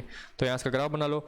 अब सी साइन एक्स 0 पे 0 रहेगा, π/2 पे कितना हो जाएगा, c हो जाएगा, π/2 पे इसकी वैल्यू कितनी हो जाएगी c, और पाई पे इसकी वैल्यू अगेन 0 हो जाएगी ना, और मैक्सिमम वैल्यू इसकी यहीं तक जा सकती है, इसकी वैल्यू यहाँ पे c हो जाएगी, फिर यहाँ पे लेकर π/2 और यहाँ से लेकर पाई, यहाँ से लेकर 0। हमसे पूछा area of one of the loops, यानी कि एक लूप का area between the curve y is equal to c sine x and x axis, यानी कि ये एक्स एक्सिस और इसके बीच का कर्व सिर्फ एक लूप के लिए, बाकी इधर बनाओगे तो दो ये दूसरा लूप हो जाएगा, आगे जाओगे तीसरा हो जाएगा। तो मुझे बस बेसिकली इसका एरिया पूछ रहा है, इसका एरिया कितना हो जाएगा, तो वही हमसे यहाँ पे पूछ रहा है। तो इंटीग्रेशन 0 से लेकर पाई कर दो, साइन एक्स कितना सर हो जाएगा, ये आपका हो जाएगा माइनस कॉस एक्स, कहाँ से लेकर कहाँ तक, सॉरी सी साइन एक्स, तो सी बाहर आ जाएगा, 0 से लेकर पाई, सी माइनस कॉस पाई कितना होता है 1 प्लस, और कॉस 0 कितना हो जाएगा 1, माइनस ऑफ -1 तो 1 + 1 कितना हो जाएगा 2, 2c जो है हमारा करेक्ट आंसर आ जाएगा। नेक्स्ट क्वेश्चन, बहुत सिंपल सवाल है, हमको निकालना है ये, हमको दिया हुआ है ये, तो ये आप क्या करो, इसका स्क्वायर कर दो, दोनों साइड इसका स्क्वायर कर दो, तो यहाँ पे आएगा sign square theta plus cos square theta plus 2 sine theta cos theta, यानी कि 1 + sin 2 थीटा ये आएगा, और यहाँ पे क्या आ जाएगा 2 कॉस स्क्वायर थीटा, तो यहाँ से sin 2 थीटा कितना आ जाएगा 2 cos स्क्वायर थीटा -1, ये आएगा sin 2 थीटा आएगा। अब क्या करो, इसको मैं लिख सकता हूं under root cos theta minus sine theta का whole square, under root 1 - 2 sine theta cos theta, यानी कि अंडर रूट 1 - sin 2 थीटा लिख सकता हूं, यानी कि under root 1 - 2 cos square theta plus 1, यानी कि under root 2 - 2 cos square theta, under root 2 sine square theta, है ना, कितना आ जाएगा √2 sine theta, √2 sine theta. Next question, अब देखो ये वाला क्वेश्चन बहुत इंटरेस्टिंग है, बहुत ही ज़्यादा इंटरेस्टिंग है। एक मिनट सॉरी, मैंने यहाँ 2 साइन थीटा मार्क कर दिया, इसका आंसर कितना आएगा √2 साइन थीटा, ठीक है, ये नहीं आएगा, sorry √2 sine theta. Next question, what is the circle in a circle of diameter 44 centimetre, the length of a cord is 22 centimetre. ये मेरे पास एक सर्कल है, यहाँ पे एक कॉर्ड मैंने बनाया जिसकी लेंथ मुझे कितनी दी हुई है 22 सेंटीमीटर की, डायमीटर 44 सेंटीमीटर है, तो रेडियस कितना हो जाएगा 22 सेंटीमीटर, यहाँ से लेकर यहाँ तक 22 है, यहाँ से लेकर यहाँ तक 22 है। अगर मैं यहाँ से इस पर परपेंडिकुलर ड्रॉप करता हूँ किसी भी कॉर्ड पे परपेंडिकुलर ड्रॉप करता हूँ सेंटर से यदि मैं किसी भी कॉर्ड पे परपेंडिकुलर ड्रॉ करता हूँ तो वो कॉर्ड की लेंथ को आधा आधा बांटता है, सभी को ये प्रॉपर्टी पता है। तो यहाँ पे कितना हो जाएगा, ये जो कि 22 सेंटीमीटर है तो ये 11 हो जाएगा, ये भी 11 हो जाएगा, ठीक है। अब देखो, अब मुझसे क्या कह रहे हैं, what is the length of the minor arc, minor arc कौन सी होगी माइनर आर्क तुम्हारी ये वाली होगी, ये वाली, ठीक है। जहाँ पे मैं अभी मैं इसको बना देता हूँ, ये वाली जो है आपकी, ये आपकी माइनर आर्क होगी, ये लेंथ आपको, यही लेंथ आपको निकालनी है। तो इस लेंथ को निकालने के लिए मुझे क्या चाहिए होगा, अगर मैं इसकी लेंथ को मानता हूँ s, और अगर मैं ये वाला एंगल मानता हूँ थीटा, और मेरे को रेडियस पता है r, तो मुझे s = r थीटा, ये फॉर्मूला सभी को पता है, तो s is equals to r हमको पता है 22। अब थीटा निकालना है, थीटा वो भी रेडियंस में, तो ये थीटा कैसे निकलेगा? और हमको पता है कि ये अगर ये वाला एंगल थीटा है तो ये वाला भी एंगल थीटा होगा, है ना। अगर ये वाला एंगल थीटा है ये वाला, तो ये वाला एंगल भी थीटा होगा, बिकॉज दोनों ट्रायंगल इक्वल है। अगर मैं इस वाले ट्रायंगल में साइन थीटा लगाऊं तो साइन थीटा कितना आ जाएगा? 11/22 यानी कि 1/2, तो थीटा कितना हो जाएगा? 30 डिग्री। ये 30 होगा तो ये भी 30 होगा तो 30 कितना हो जाएगा? 60, यानी कि थीटा की वैल्यू 60 रेडियंस आ रही है, यानी कि π/3 रेडियन आ रही है, यानी कि 22/21 रेडियन आ रही है थीटा की। और आर की वैल्यू हमको ऑलरेडी पता है पहले से 22 सेंटीमीटर है। बस क्या करना है, दोनों को मल्टीप्लाई कर दो, आ जाएगा। s is equals to r theta. R की वैल्यू मुझे पता है 22, इसकी वैल्यू पता है 22 × 21 थीटा की, तो कितना आ जाएगा? 484/21 आंसर आ जाएगा आपका। Next question, if sine theta is equals to -1/2 and tan theta is equals to 1/√3 then in which quadrant does theta lie? अब देखिए साइन थीटा क्या है मेरा? साइन थीटा क्या है मेरा? नेगेटिव है। अब नेगेटिव है इसका मतलब ये है कि या तो ये थर्ड क्वाड्रेंट में है या तो ये फोर्थ क्वाड्रेंट में है। अब tan थीटा जो है पॉजिटिव है, और tan थीटा पॉजिटिव सिर्फ फर्स्ट या थर्ड में होता है, तो ये बेसिकली थर्ड क्वाड्रेंट में होगा और ये वाला भी थर्ड क्वाड्रेंट में होगा थीटा, क्योंकि यहाँ पे साइन थीटा नेगेटिव है, tan थीटा पॉजिटिव है, तो ये सिर्फ तभी पॉसिबल है जब थीटा आपका जो है थर्ड क्वाड्रेंट में हो, है ना। नेक्स्ट क्वेश्चन,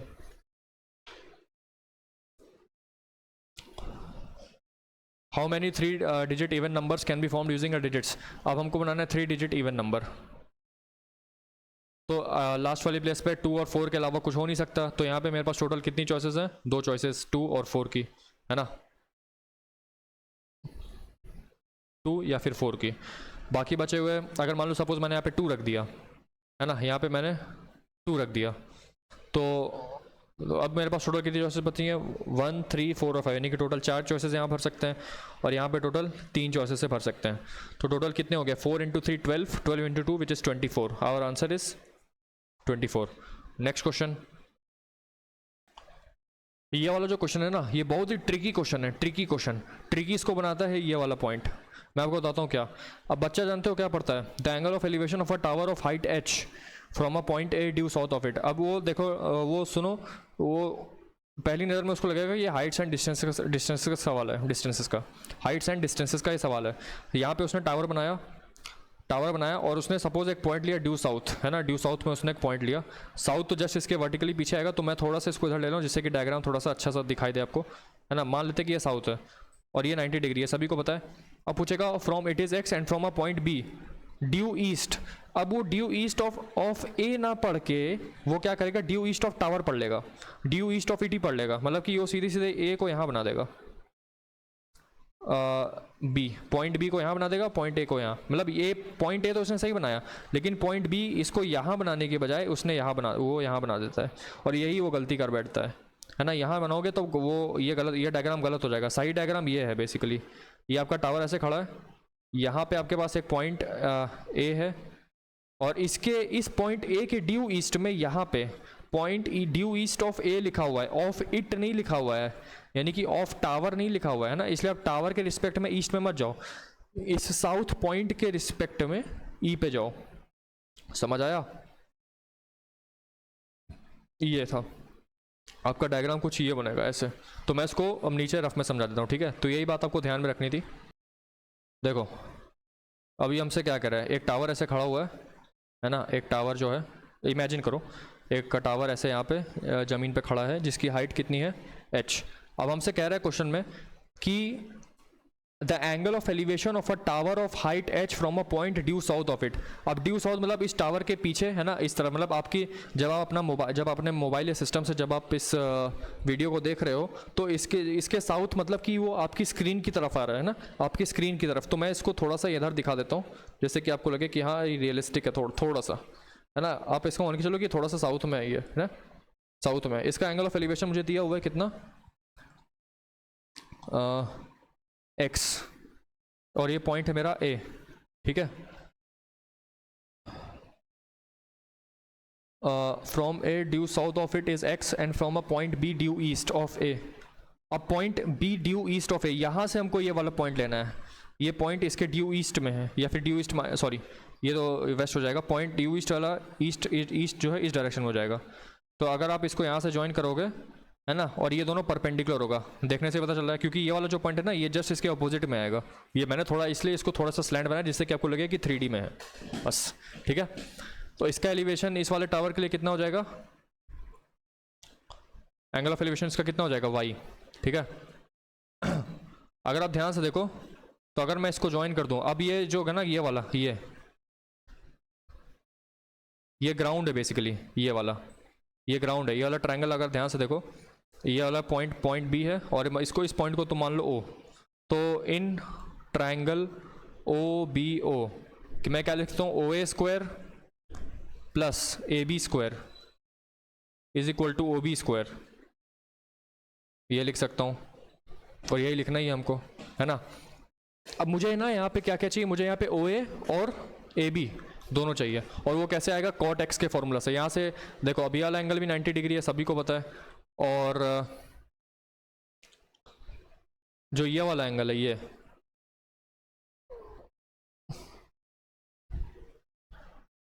बल्कि आप इसको ना ये वाई ये नहीं होगा, ये होगा ये वाला एंगल, ये वाई होगा, और ये भी एंगल 90 डिग्री होगा, ठीक है।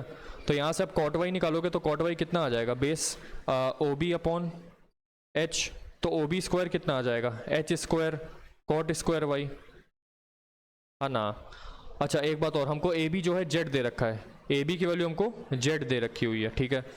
ओ बी स्क्वायर की वैल्यू ये आ जाएगी h square cot square y, और यदि हम कॉट एक्स की बात करें तो ये कितना आ जाएगा, ओ ए अपॉन एच, तो ओ ए स्क्वायर कितना आ जाएगा, h square cot square x, ये आपका ओ ए स्क्वायर आ जाएगा, आपका ओ बी स्क्वायर आएगा, और आपका जेड स्क्वायर हो जाएगा। तो इन सबको यहाँ सब्स्टिट्यूट कर दो, आंसर निकालो, कितना हो जाएगा, ओ ए स्क्वायर को रखो h square cot square x, A B square को रखो जेड स्क्वायर, और ओ बी स्क्वायर को रखो h square cot square y, ठीक है।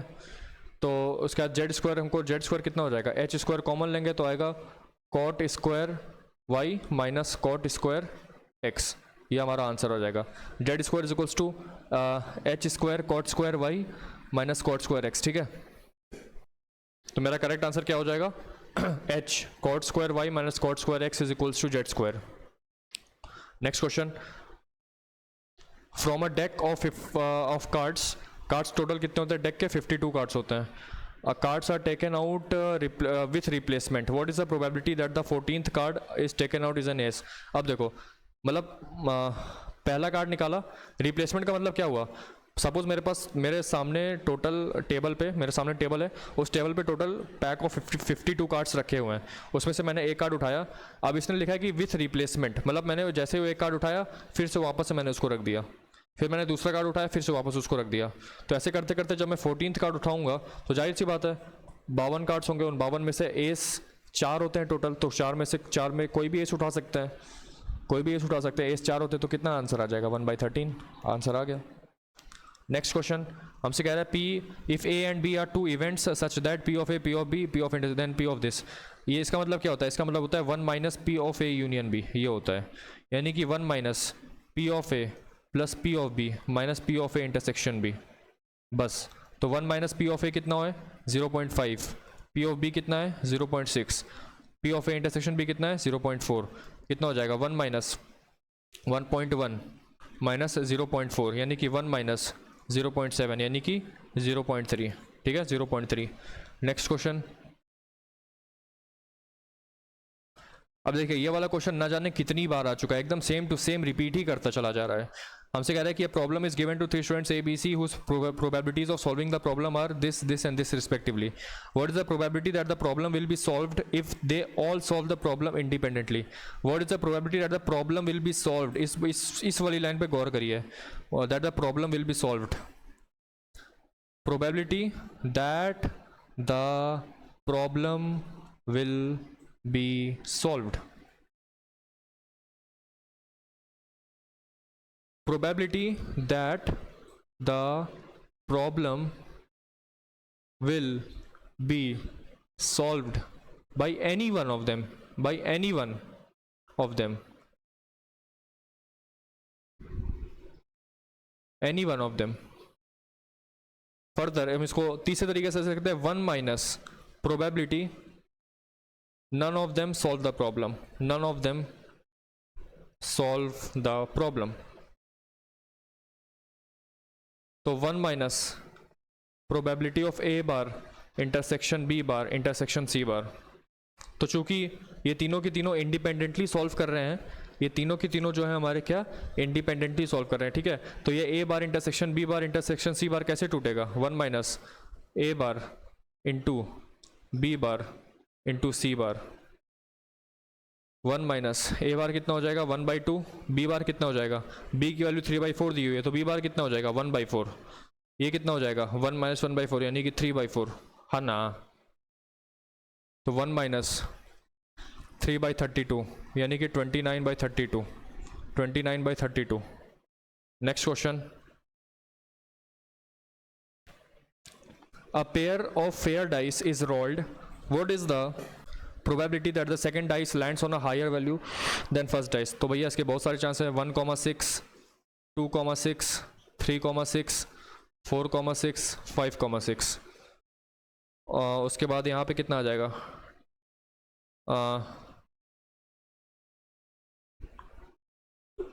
या फिर ऐसे ना लिख के ऐसे लिखते हैं सब, चलिए कितना 1,2, 1,2, 1,3, 1,4, 1,5, 1,6। फिर उसके बाद यहाँ पे क्या लिख सकते हैं 2,3, 2,4, 2,5, 2,6, 3,4, 3,5, 3,6, 4,5। ये तो होगा 4,5, बस हो गया। एक 4,5 हो जाएगा और एक कितना हो जाएगा 5,6 हो जाएगा। तो टोटल कितने हो जाएंगे 1 2 3 4 5, 4,5 4,6 भी तो होगा ना, 1 2 3 4 5 6 7 8 9 10 11 12 13 14 15। टोटल मेरे पास 15 चॉइसेस हैं, कितने में से 36 में से। तो 3 5 जा 3 12 जा 5/12 जो है करेक्ट आंसर आ जाएगा। Next question, a fair coin it's tossed and N unbiased dice is rolled together, what is the probability of getting a 2 4 और 6 अलोंग विद द हेड। अब देखो टोटल कितने केसेस बनेंगे। पहला, हेड के साथ मेरा क्या क्या आ रहा है 1 3 और 5। दूसरा, मेरे साथ हेड के साथ क्या क्या केसेस आ रहे हैं 2 4 6। तीसरा, टेल के साथ हो सकता है मेरा 1 3 5 आ जाए, या फिर टेल के साथ मेरा 2 4 6 आ जाए। उसमें से हमसे कह रहा है कौन सा निकालने के लिए, along with head, 2 4 6 along with head, यानी कि मुझे कौन सा केस कह रहा है ये वाला। तो हेड आने की प्रोबेबिलिटी कितनी है 1/2, 2, 4, 6 यानी कि 3/6 ये हो जाएगा, अपॉन इसकी भी वही सेम चीज़ हो जाएगी 1/2 इंटू 3/6, इसकी भी वही सेम चीज़ होगी 1/2 इंटू 3/6, ये भी वही सेम चीज़ करेगा 1/2 इंटू 3/6, ये भी वही सेम चीज़ करेगा 1/2 इंटू 3/6, यानी कि 3/12 अपॉन 4 इंटू 3/12। तो ये तो कट गया, तो 1/4 सीधे सीधे मेरा आंसर आ जाएगा, ठीक है 1/4। नेक्स्ट क्वेश्चन,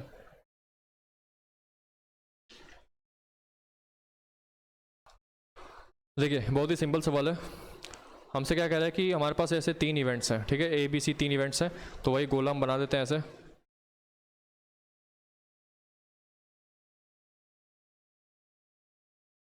हमने गोला बनाया और हमने इनका हमने नाम दिया A B और C।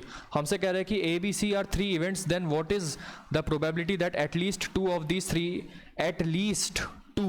These 3 events occur. यानी कि हमसे कह रहे probability of B intersection C plus,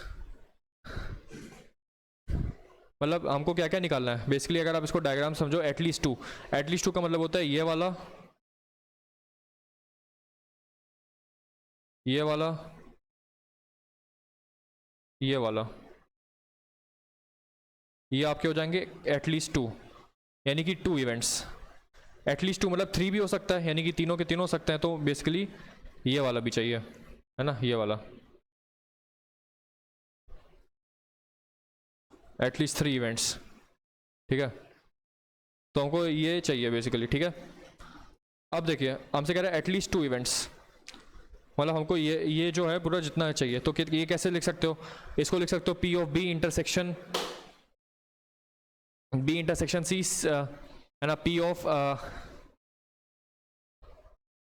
ये आपका हो जाएगा ए इंटरसेक्शन बी, है ना, P of A intersection B. फिर आप ये भी लोगे P of B intersection C, plus फिर आप ये भी लोगे P of C intersection A. लेकिन अच्छा चलो, आपने ए इंटरसेक्शन बी में तो ये ले लिया, यानी कि आपने एक बार रेड और आपने एक बार ग्रीन ले लिया, है ना। मैं यहाँ पे इसको लिख भी देता हूँ, आपने एक बार रेड भी ले लिया और आपने एक बार ग्रीन भी ले लिया। फिर आपने यहाँ पे बी इंटरसेक्शन सी की बात करें तो आपने ये वाला रेड ले लिया और ये एक और बार ये वाला ग्रीन ले लिया, और उसके बाद यहाँ पे देखोगे तो यहाँ पे भी आपने एक बार ये वाला रेड ले लिया और आपने एक और बार ये ग्रीन ले लिया। तो आपने रेड और रेड ये तीनों तो सही लिया, लेकिन आपने ग्रीन जो है 3 बार ले लिया, लेकिन हमको ग्रीन चाहिए सिर्फ एक बार, है ना। हमको ये जो ग्रीन है हमको सिर्फ ये एक बार चाहिए, तो आपको यहाँ से 2 बार जो है ग्रीन को सब्ट्रैक्ट करना पड़ेगा, ये दोनों हटाना पड़ेगा यहाँ से।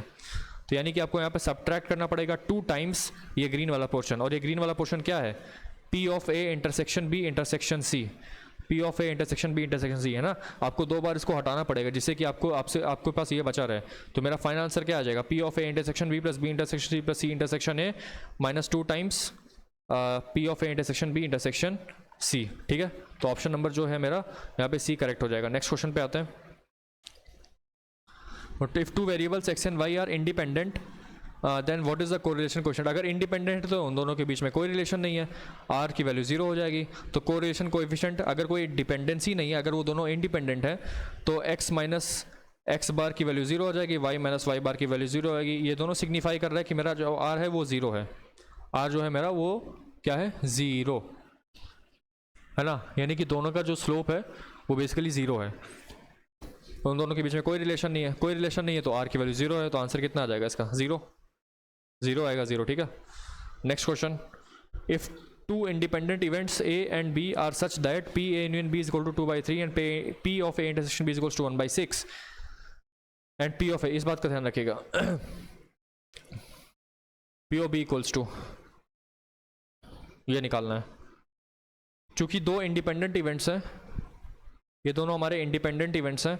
इंडिपेंडेंट इवेंट्स का मतलब होता है कि P of A intersection B को मैं लिख सकता हूँ P of A into P of B, ठीक है। अब देखो P of A union B क्या है, ये फॉर्मूला क्या होता है, P of A plus P of B minus P of A intersection B, ये फॉर्मूला होता है। तो P of A union B कितना दिया हुआ है 2/3, पी ऑफ ए कितना दिया है वो हमको निकालना है, पी ऑफ बी कितना दिया है, पी ऑफ बी भी निकालना ही है। और ये कितना हो जाएगा P of A into P of B,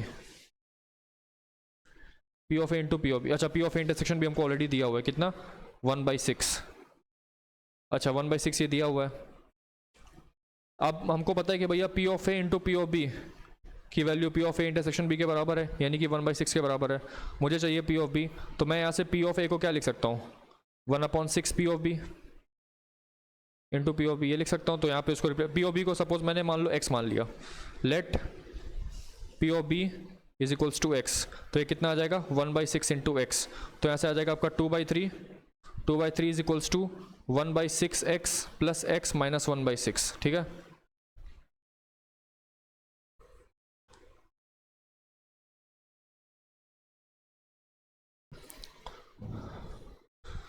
तो 2/3 is equals to x plus 6x minus 1/6, यहाँ से 2 गया, इधर से 4 गया।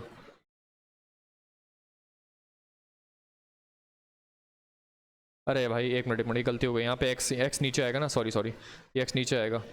तो ये कितना हो जाएगा 2/3 is equals to 1 plus 6x square minus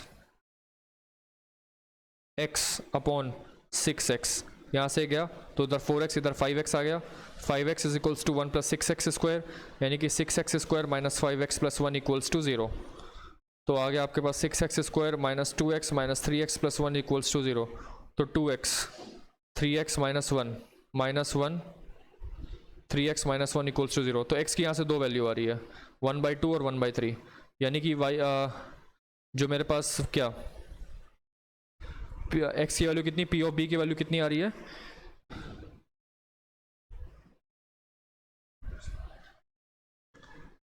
P of B की वैल्यू कितनी आ रही है 1/2 या 1/3, लेकिन हमको ऑलरेडी बोल रखा है कि P of B P of A से कम है, तो जाहिर सी बात है पी ऑफ बी की वैल्यू कितनी आएगी 1/3, है ना। पी ऑफ बी की वैल्यू कितनी आ रही है 1/3। नेक्स्ट क्वेश्चन,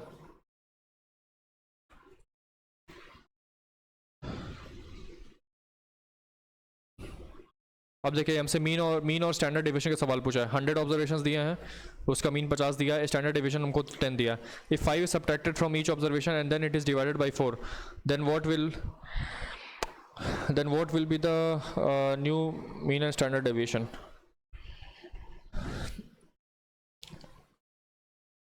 निकाल लो इसको, रफ में चलते हैं, ठीक है। देखो मुझे पता है कि आप लोग उस क्वेश्चन को प्रॉपर्टी से कर लोगे, लेकिन मैं इसको यहाँ पे एक्सप्लेन भी कर देता हूँ। 100 ऑब्जर्वेशन है, suppose x1 x2 x3 and so on till x100 तक हमको दिया हुआ है अपॉन 100। इसका मीन कितना दिया हुआ है 50, तो यहाँ से इसका सम कितना आ जाएगा, यानी कि x1 5000 आ जाएगा। अब हमसे क्या बोल रहा है 5 is subtracted from each observation and then it is divided by 4। 5 is subtracted from each observation यानी कि x1 minus 5 upon 4 plus x2 minus 5 upon 4 plus x3 minus 5 upon 4 and so on till x100 minus 5 upon 4 upon 100। ये आपका क्या आ जाएगा new mean आ जाएगा। तो नीचे आएगा 400 और ऊपर क्या आ जाएगा x1 plus x2 and so on till x100 minus 500, ये आ जाएगा इज इक्वल्स टू, ये हमको कितना दिया हुआ है 5000 माइनस कितना हो जाएगा 500 अपॉन 400, कितना हो जाएगा ये 4500 अपॉन 400, तो कितना हो जाएगा 4 1 4 4 1 4 1 10 11.25 जो है मेरा वो क्या हो जाएगा नया मीन आ जाएगा, न्यू मीन, ठीक है। अब स्टैंडर्ड डेविएशन भी नया निकालना है, कैसे निकालेंगे देखो, समेसन एक्स स्क्वायर कितना आ जाएगा, हमको जो ओल्ड ये स्टैंडर्ड डेविएशन कितना दे रखा है 10,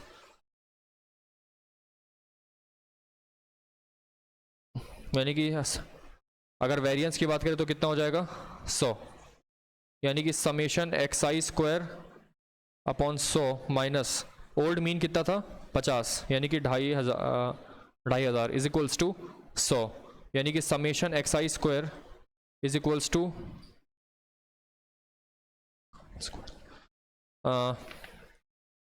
ये तो उधर जाएगा तो आ जाएगा 2600, इधर जाएगा तो 00 हो जाएगा। ये आपका होता old summation x i square. अब न्यू कितना आ जाएगा, अब सभी ऑब्जर्वेशंस में हमने क्या कर दिया, हमने यहाँ पे 5 is subtracted from each observation and divided by 4, इसका स्क्वायर प्लस इसका square and so on till इसका square upon 100 minus new mean मेरे पास कितना आया था, न्यू मीन मेरे पास आया था ये, यानी कि 1125 अपॉन 100 का होल स्क्वायर, ये आ गया था।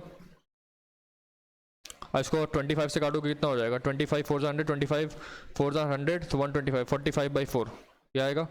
यहीं से मुझे जो है अपना नया स्टैंडर्ड डेविएशन मिल जाएगा, ठीक है ना, मतलब पहले तो नया वेरिएंस मिलेगा उसके बाद नया स्टैंडर्ड डेविएशन भी मिल जाएगा। तो आपके मेरे पास हो जाएगा x1 square plus 25 minus 10x1 upon 16 plus x2 square plus 25 minus 10x2 upon 16 and so on, ऐसे करते करते जाएगा और नीचे आएगा 100 अपॉन में 100 आ जाएगा, माइनस कितना हो जाएगा ये 45/4 का होल स्क्वायर, ठीक है। तो नीचे आ जाएगा आपका 1600, यहाँ पे आपके पास आएगा x1 square plus x2 square and so on till x100 का होल स्क्वायर, ये आ गया।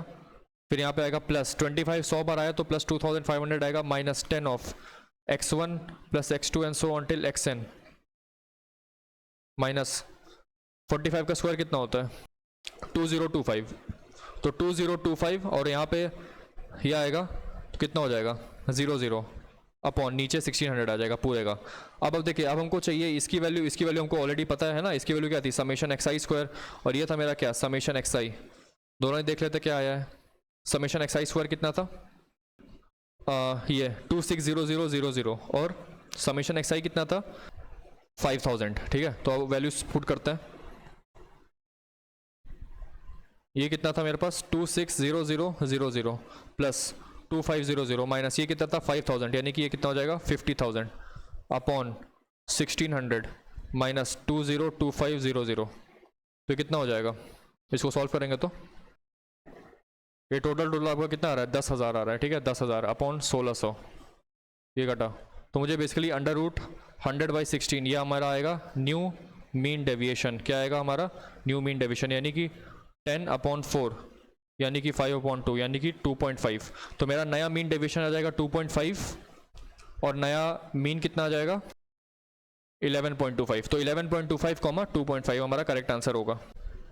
11.25 एंड 11.25 एंड 2.25, 11.25 एंड 2.5, ठीक है। Here our next question, if two fair dice are rolled, then what is the conditional probability that the first die lands on the 6 given that the sum of the two numbers on the dice is 8? अगर हमको पहले से पता है कि भैया दो dice में सम 8 आ रहा है तो क्या क्या केसेस हो सकते हैं 3,5, 5,3, 4,4 और 2,6 या 6,2, ये टोटल 5 केसेस हो सकते हैं। अब इन 5 केसेस में से हमसे बोल रहा है कि वो वाले केस कौन से हैं जिनमें से फर्स्ट डाइस 6 पे लैंड करती है, तो भैया एक ही केस है ऐसा मेरे पास जो कि 6 पे लैंड कर रही है, तो आंसर कितना आ जाएगा 1/5, ठीक है 1/5। Next question,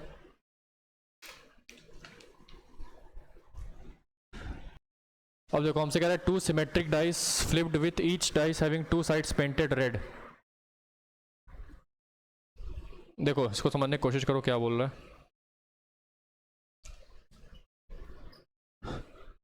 2 symmetric dice flipped with each dice having 2 sides painted red, पहली डाइस है first dice,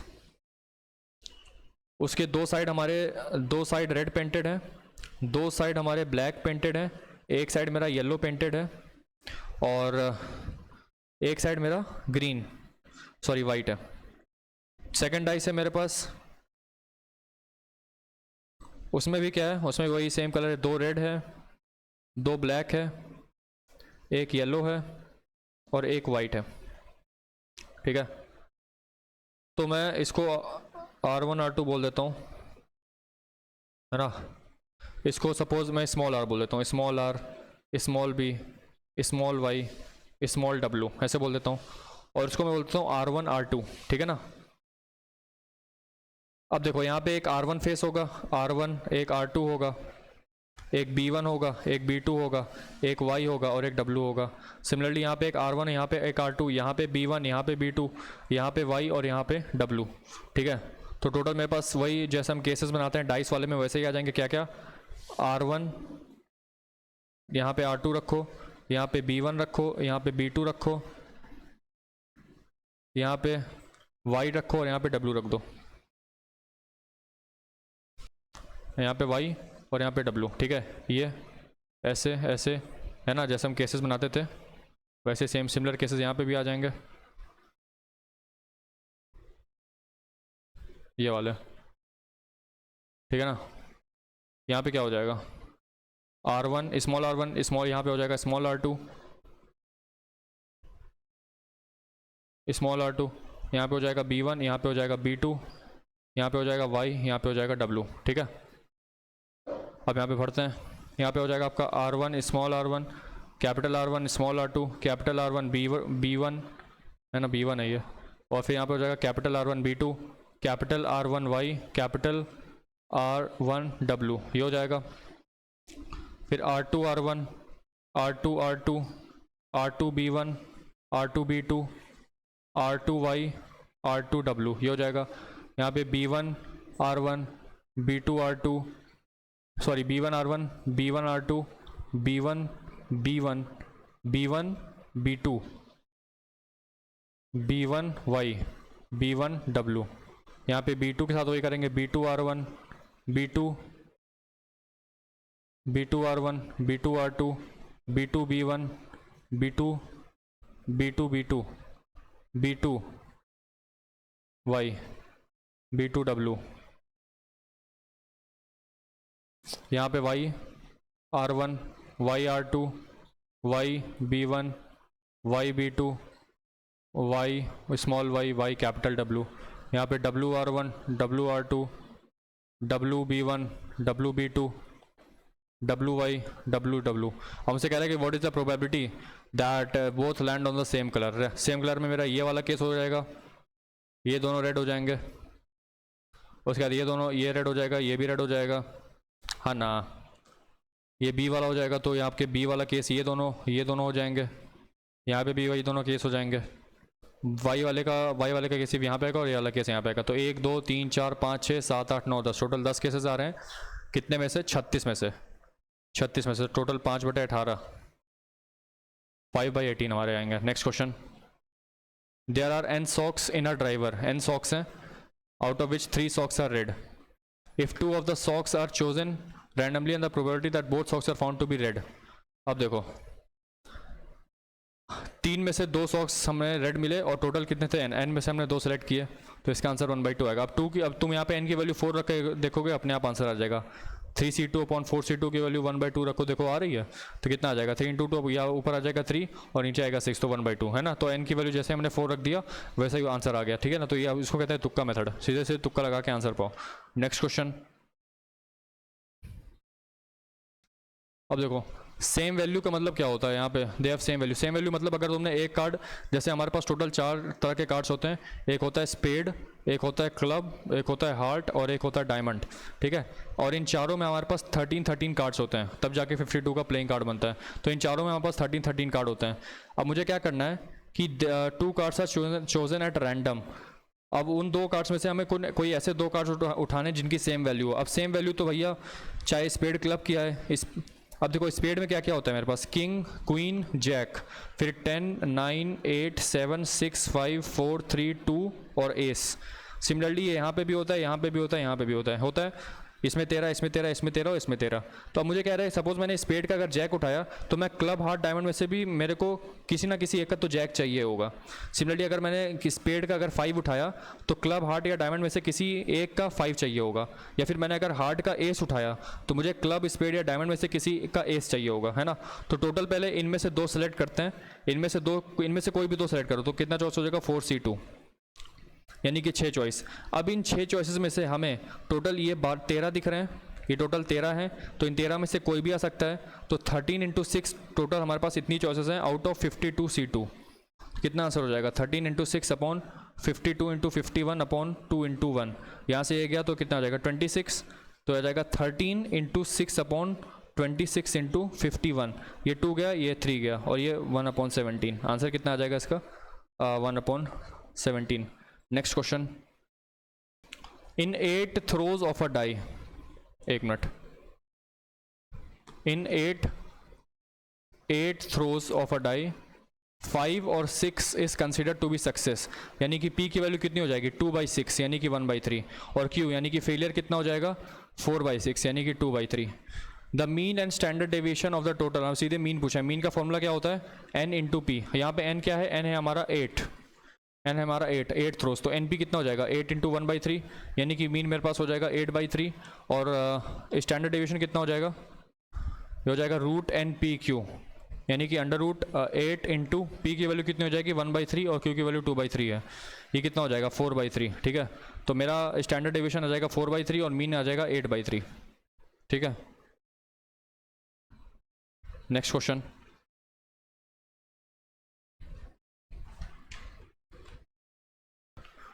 A and B are 2 events such that A bar and B bar are mutually exclusive events. If P of A is equal to 0.5 and P of B is equal to 0.6, then what is the value of P of A bar B? ध्यान से पढ़िए कि A बार और B बार है हमारे mutually exclusive, A और B नहीं है, ठीक है। अब देखो A bar B bar mutually exclusive है, यानी कि म्यूचुअली एक्सक्लूसिव का मतलब होता है कि P A bar intersection B bar ये 0 होता है, because they are mutually exclusive, मतलब डिसजॉइंट है। तो P of A, अब देखो मुझे निकालना है P of A bar B, इसके लिए मुझे क्या क्या चाहिए? P of A intersection B चाहिए अपॉन P of B। तो P of B तो मेरे पास ऑलरेडी दे रखा है, लेकिन हमको ये चाहिए। अब ये कैसे मिलेगा? अब ये वाला फॉर्मूला हम सभी को पता है कि P of A bar union B बार क्या होता है? P of A bar plus P of B bar minus P of A intersection B bar, A bar intersection B बार। तो ये 0 दिया तो ये 0 हो जाएगा, बचेगा ये। इसको मैं लिख सकता हूँ P of A intersection B का होल बार, कितना हो जाएगा? P of A बार कितना हो जाएगा? 0.5। P of B बार कितना हो जाएगा? 0.4। P of A intersection B बार को मैं लिख सकता हूँ 1 - P of A intersection B is equal to 0.9। तो P of A intersection B यहाँ से कितना आ जाएगा 0.1, यानी कि 0.1 आ गया P of intersection B upon P of B कितना है 0.6, तो आंसर कितना आ जाएगा 1/6।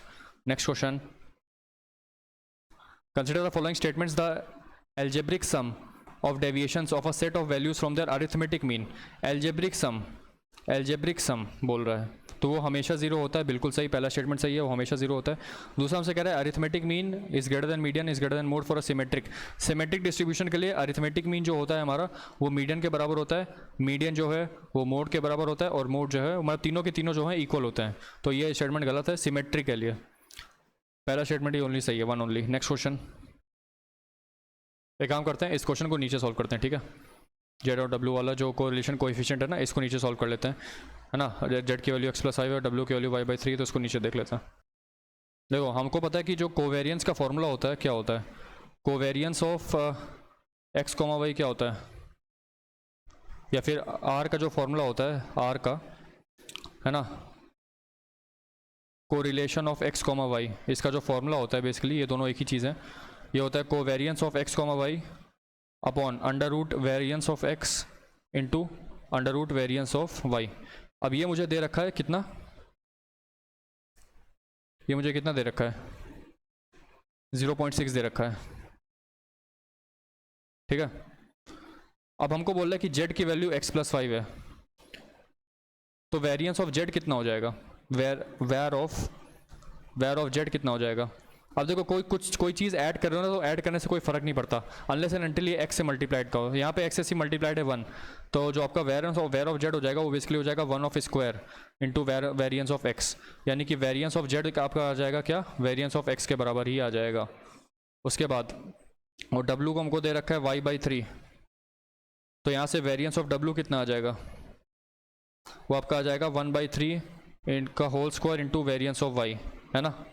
तो वेरियंस ऑफ w कितना आ जाएगा, variance of 9/9, sorry variance of y/9 ये आ जाएगा।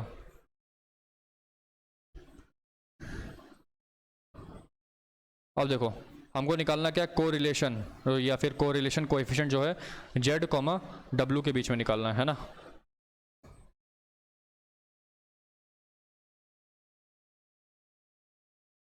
कोरिलेशन हमको किसके बीच निकालना है, z, w के बीच में। उसको हम क्या लिख सकते हैं, कोवेरियंस ऑफ z, कोरिलेशन और ये कोवेरियंस है z, w upon under root variance of z into variance of w, है ना, ये हो जाएगा। यानी कि यहाँ से आपका कोवेरियंस कितना हो जाएगा, covariance of x+5, y/3 upon under root variance of variance of x+5, अब वेरियंस ऑफ x+5 यानी कि वेरियंस ऑफ z यानी कि वेरियंस ऑफ x, इसी से वेरियंस ऑफ x आ जाएगा। और यहाँ कितना आ जाएगा 1/9 into under root 1/9 into variance of y, ये आ जाएगा, ठीक है।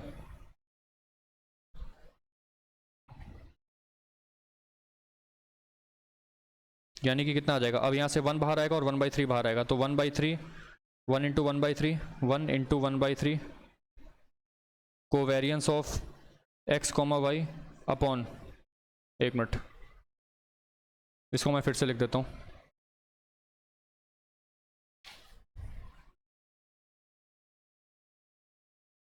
देखिएगा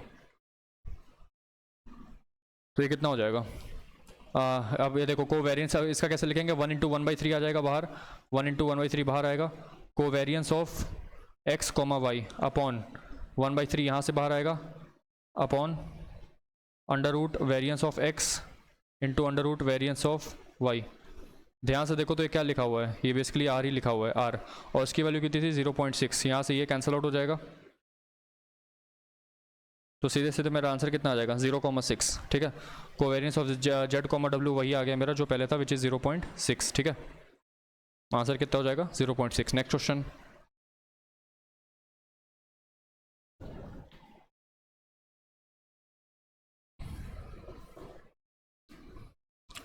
if the natural numbers between 1 and 20 are multiplied by 3, then what is the variance of the resulting series। यानी कि किसका निकालना है, 1 को अगर 3 से मल्टीप्लाई करोगे 3 आएगा, 2 को मल्टीप्लाई करोगे 6 आएगा, 9 आएगा, 12 आएगा एंड सो अनटिल 60 तक का वेरिएंस निकालना है। समेशन xi स्क्वायर करो इनका, यानी कि 9 + 36, या फिर इसको ऐसे ना करने की वजह हम यहाँ पे प्रॉपर्टी लगा देते हैं, सीधे सीधे प्रॉपर्टी लगाते हैं। देखना पहले हम क्या करेंगे, पहले हम ना यहाँ पे जो नेचुरल नंबर है 1 से लेकर 20 तक उनका वो निकालेंगे वेरिएंस। उसके बाद हमसे बोला कि 3 से मल्टीप्लाई किया तो नया वेरिएंस क्या आ जाएगा, न्यू वेरिएंस क्या हो जाता है, उसके स्क्वायर से मल्टीप्लाई कर देते हैं। New variance will be 9 times the old variance, 9 times the old variance. तो भैया ओल्ड वेरिएंस निकाल दो, उसको 9 से मल्टीप्लाई कर देना, अपने आप आंसर आ जाएगा। तो समेशन xi² - n - x बार का होल स्क्वायर। तो समेशन xi² कैसे निकलेगा, sum of squares of first 20 natural numbers. क्या फॉर्मूला होता है, 20 × 21 × 41/2 यहाँ इंटू 6। तो यहाँ से 3 2 ज़ा 3 7 ज़ा 2 10 ज़ा, तो कितना हो जाएगा 70 × 41 यानी कि 2870। और x बार कितना हो जाएगा, n × n+1/2 यानी कि n × n+1 20 × 21/2 यानी कि 210, और 210/20 ये आपका x बार आ जाएगा, ये आपका समेशन xi² आ जाएगा। तो कितना हो जाएगा 2870/n माइनस x बार का होल स्क्वायर 481/4 ये हो जाएगा। यहाँ से नया वेरिएंस, यहाँ से आपका पहले ओल्ड वेरिएंस आएगा, कितना आ जाएगा, सॉरी 441। तो आपका हो जाएगा 2870 माइनस 2205/20 यानी कि 10 5 6, और ये कितना हो जाएगा 665/20 है ना, यानी कि काट पीट के 332.5 यानी कि 33.25 आ रहा है। अब मैंने बोला इसको 9 से मल्टीप्लाई कर दो, नया वेरिएंस आ जाएगा 54292 जो है हमारा करेक्ट आंसर आ रहा है। Next question, what is the probability that an interior point in a circle is closer to the centre than to the circumference. कहने का मतलब ये कि हमसे प्रोबेबिलिटी पूछ रहा है इस सर्कल की। यहाँ पे सर्कल है और यहाँ पे अगर आधे पे इसका बनाएं मिड पॉइंट, तो हमसे बोल रहा है कि ये इंटीरियर में रहना चाहिए यानी कि सिविथने में रहना चाहिए। तो इसका एरिया कितना हो जाएगा, अगर ये रेडियस r/2 है तो इसका एरिया कितना हो जाएगा πr²/4, और इस पूरे का एरिया कितना है πr²। यहाँ से घटा तो 1/4 आ गया, सीधे सीधे रिपीटेड क्वेश्चन है। Next question, last question, if A and B are two events then what is the probability of occurrence of either event A or event B। वो सीधे सीधे आपसे वही पूछ रहा है क्या, P of A union B, ठीक है, P of A union B यही तो होता है। इसका मतलब क्या होता है, either or, इसका मतलब तो ये तो होता है P of A union B। तो आंसर आ गया। तो इसी के साथ हम यहाँ पे एंड करते हैं। हमने कम्युनिटी टैब पे कुछ क्वेश्चंस डाल दिए, उसको प्रैक्टिस करिए, और ये वाले भी आपके ऑलमोस्ट सारे PYQs हो गए हैं, बस अंतिम लास्ट फेज में चल रहा है, ठीक है। तो कुछ क्वेश्चंस आपके टैब पे डाले हुए हैं, उसको भी कर लीजिएगा। बाकी अपना प्रैक्टिस करते रहिए, एग्जाम में बस 1 महीना बचा हुआ है। Thank you, all the best.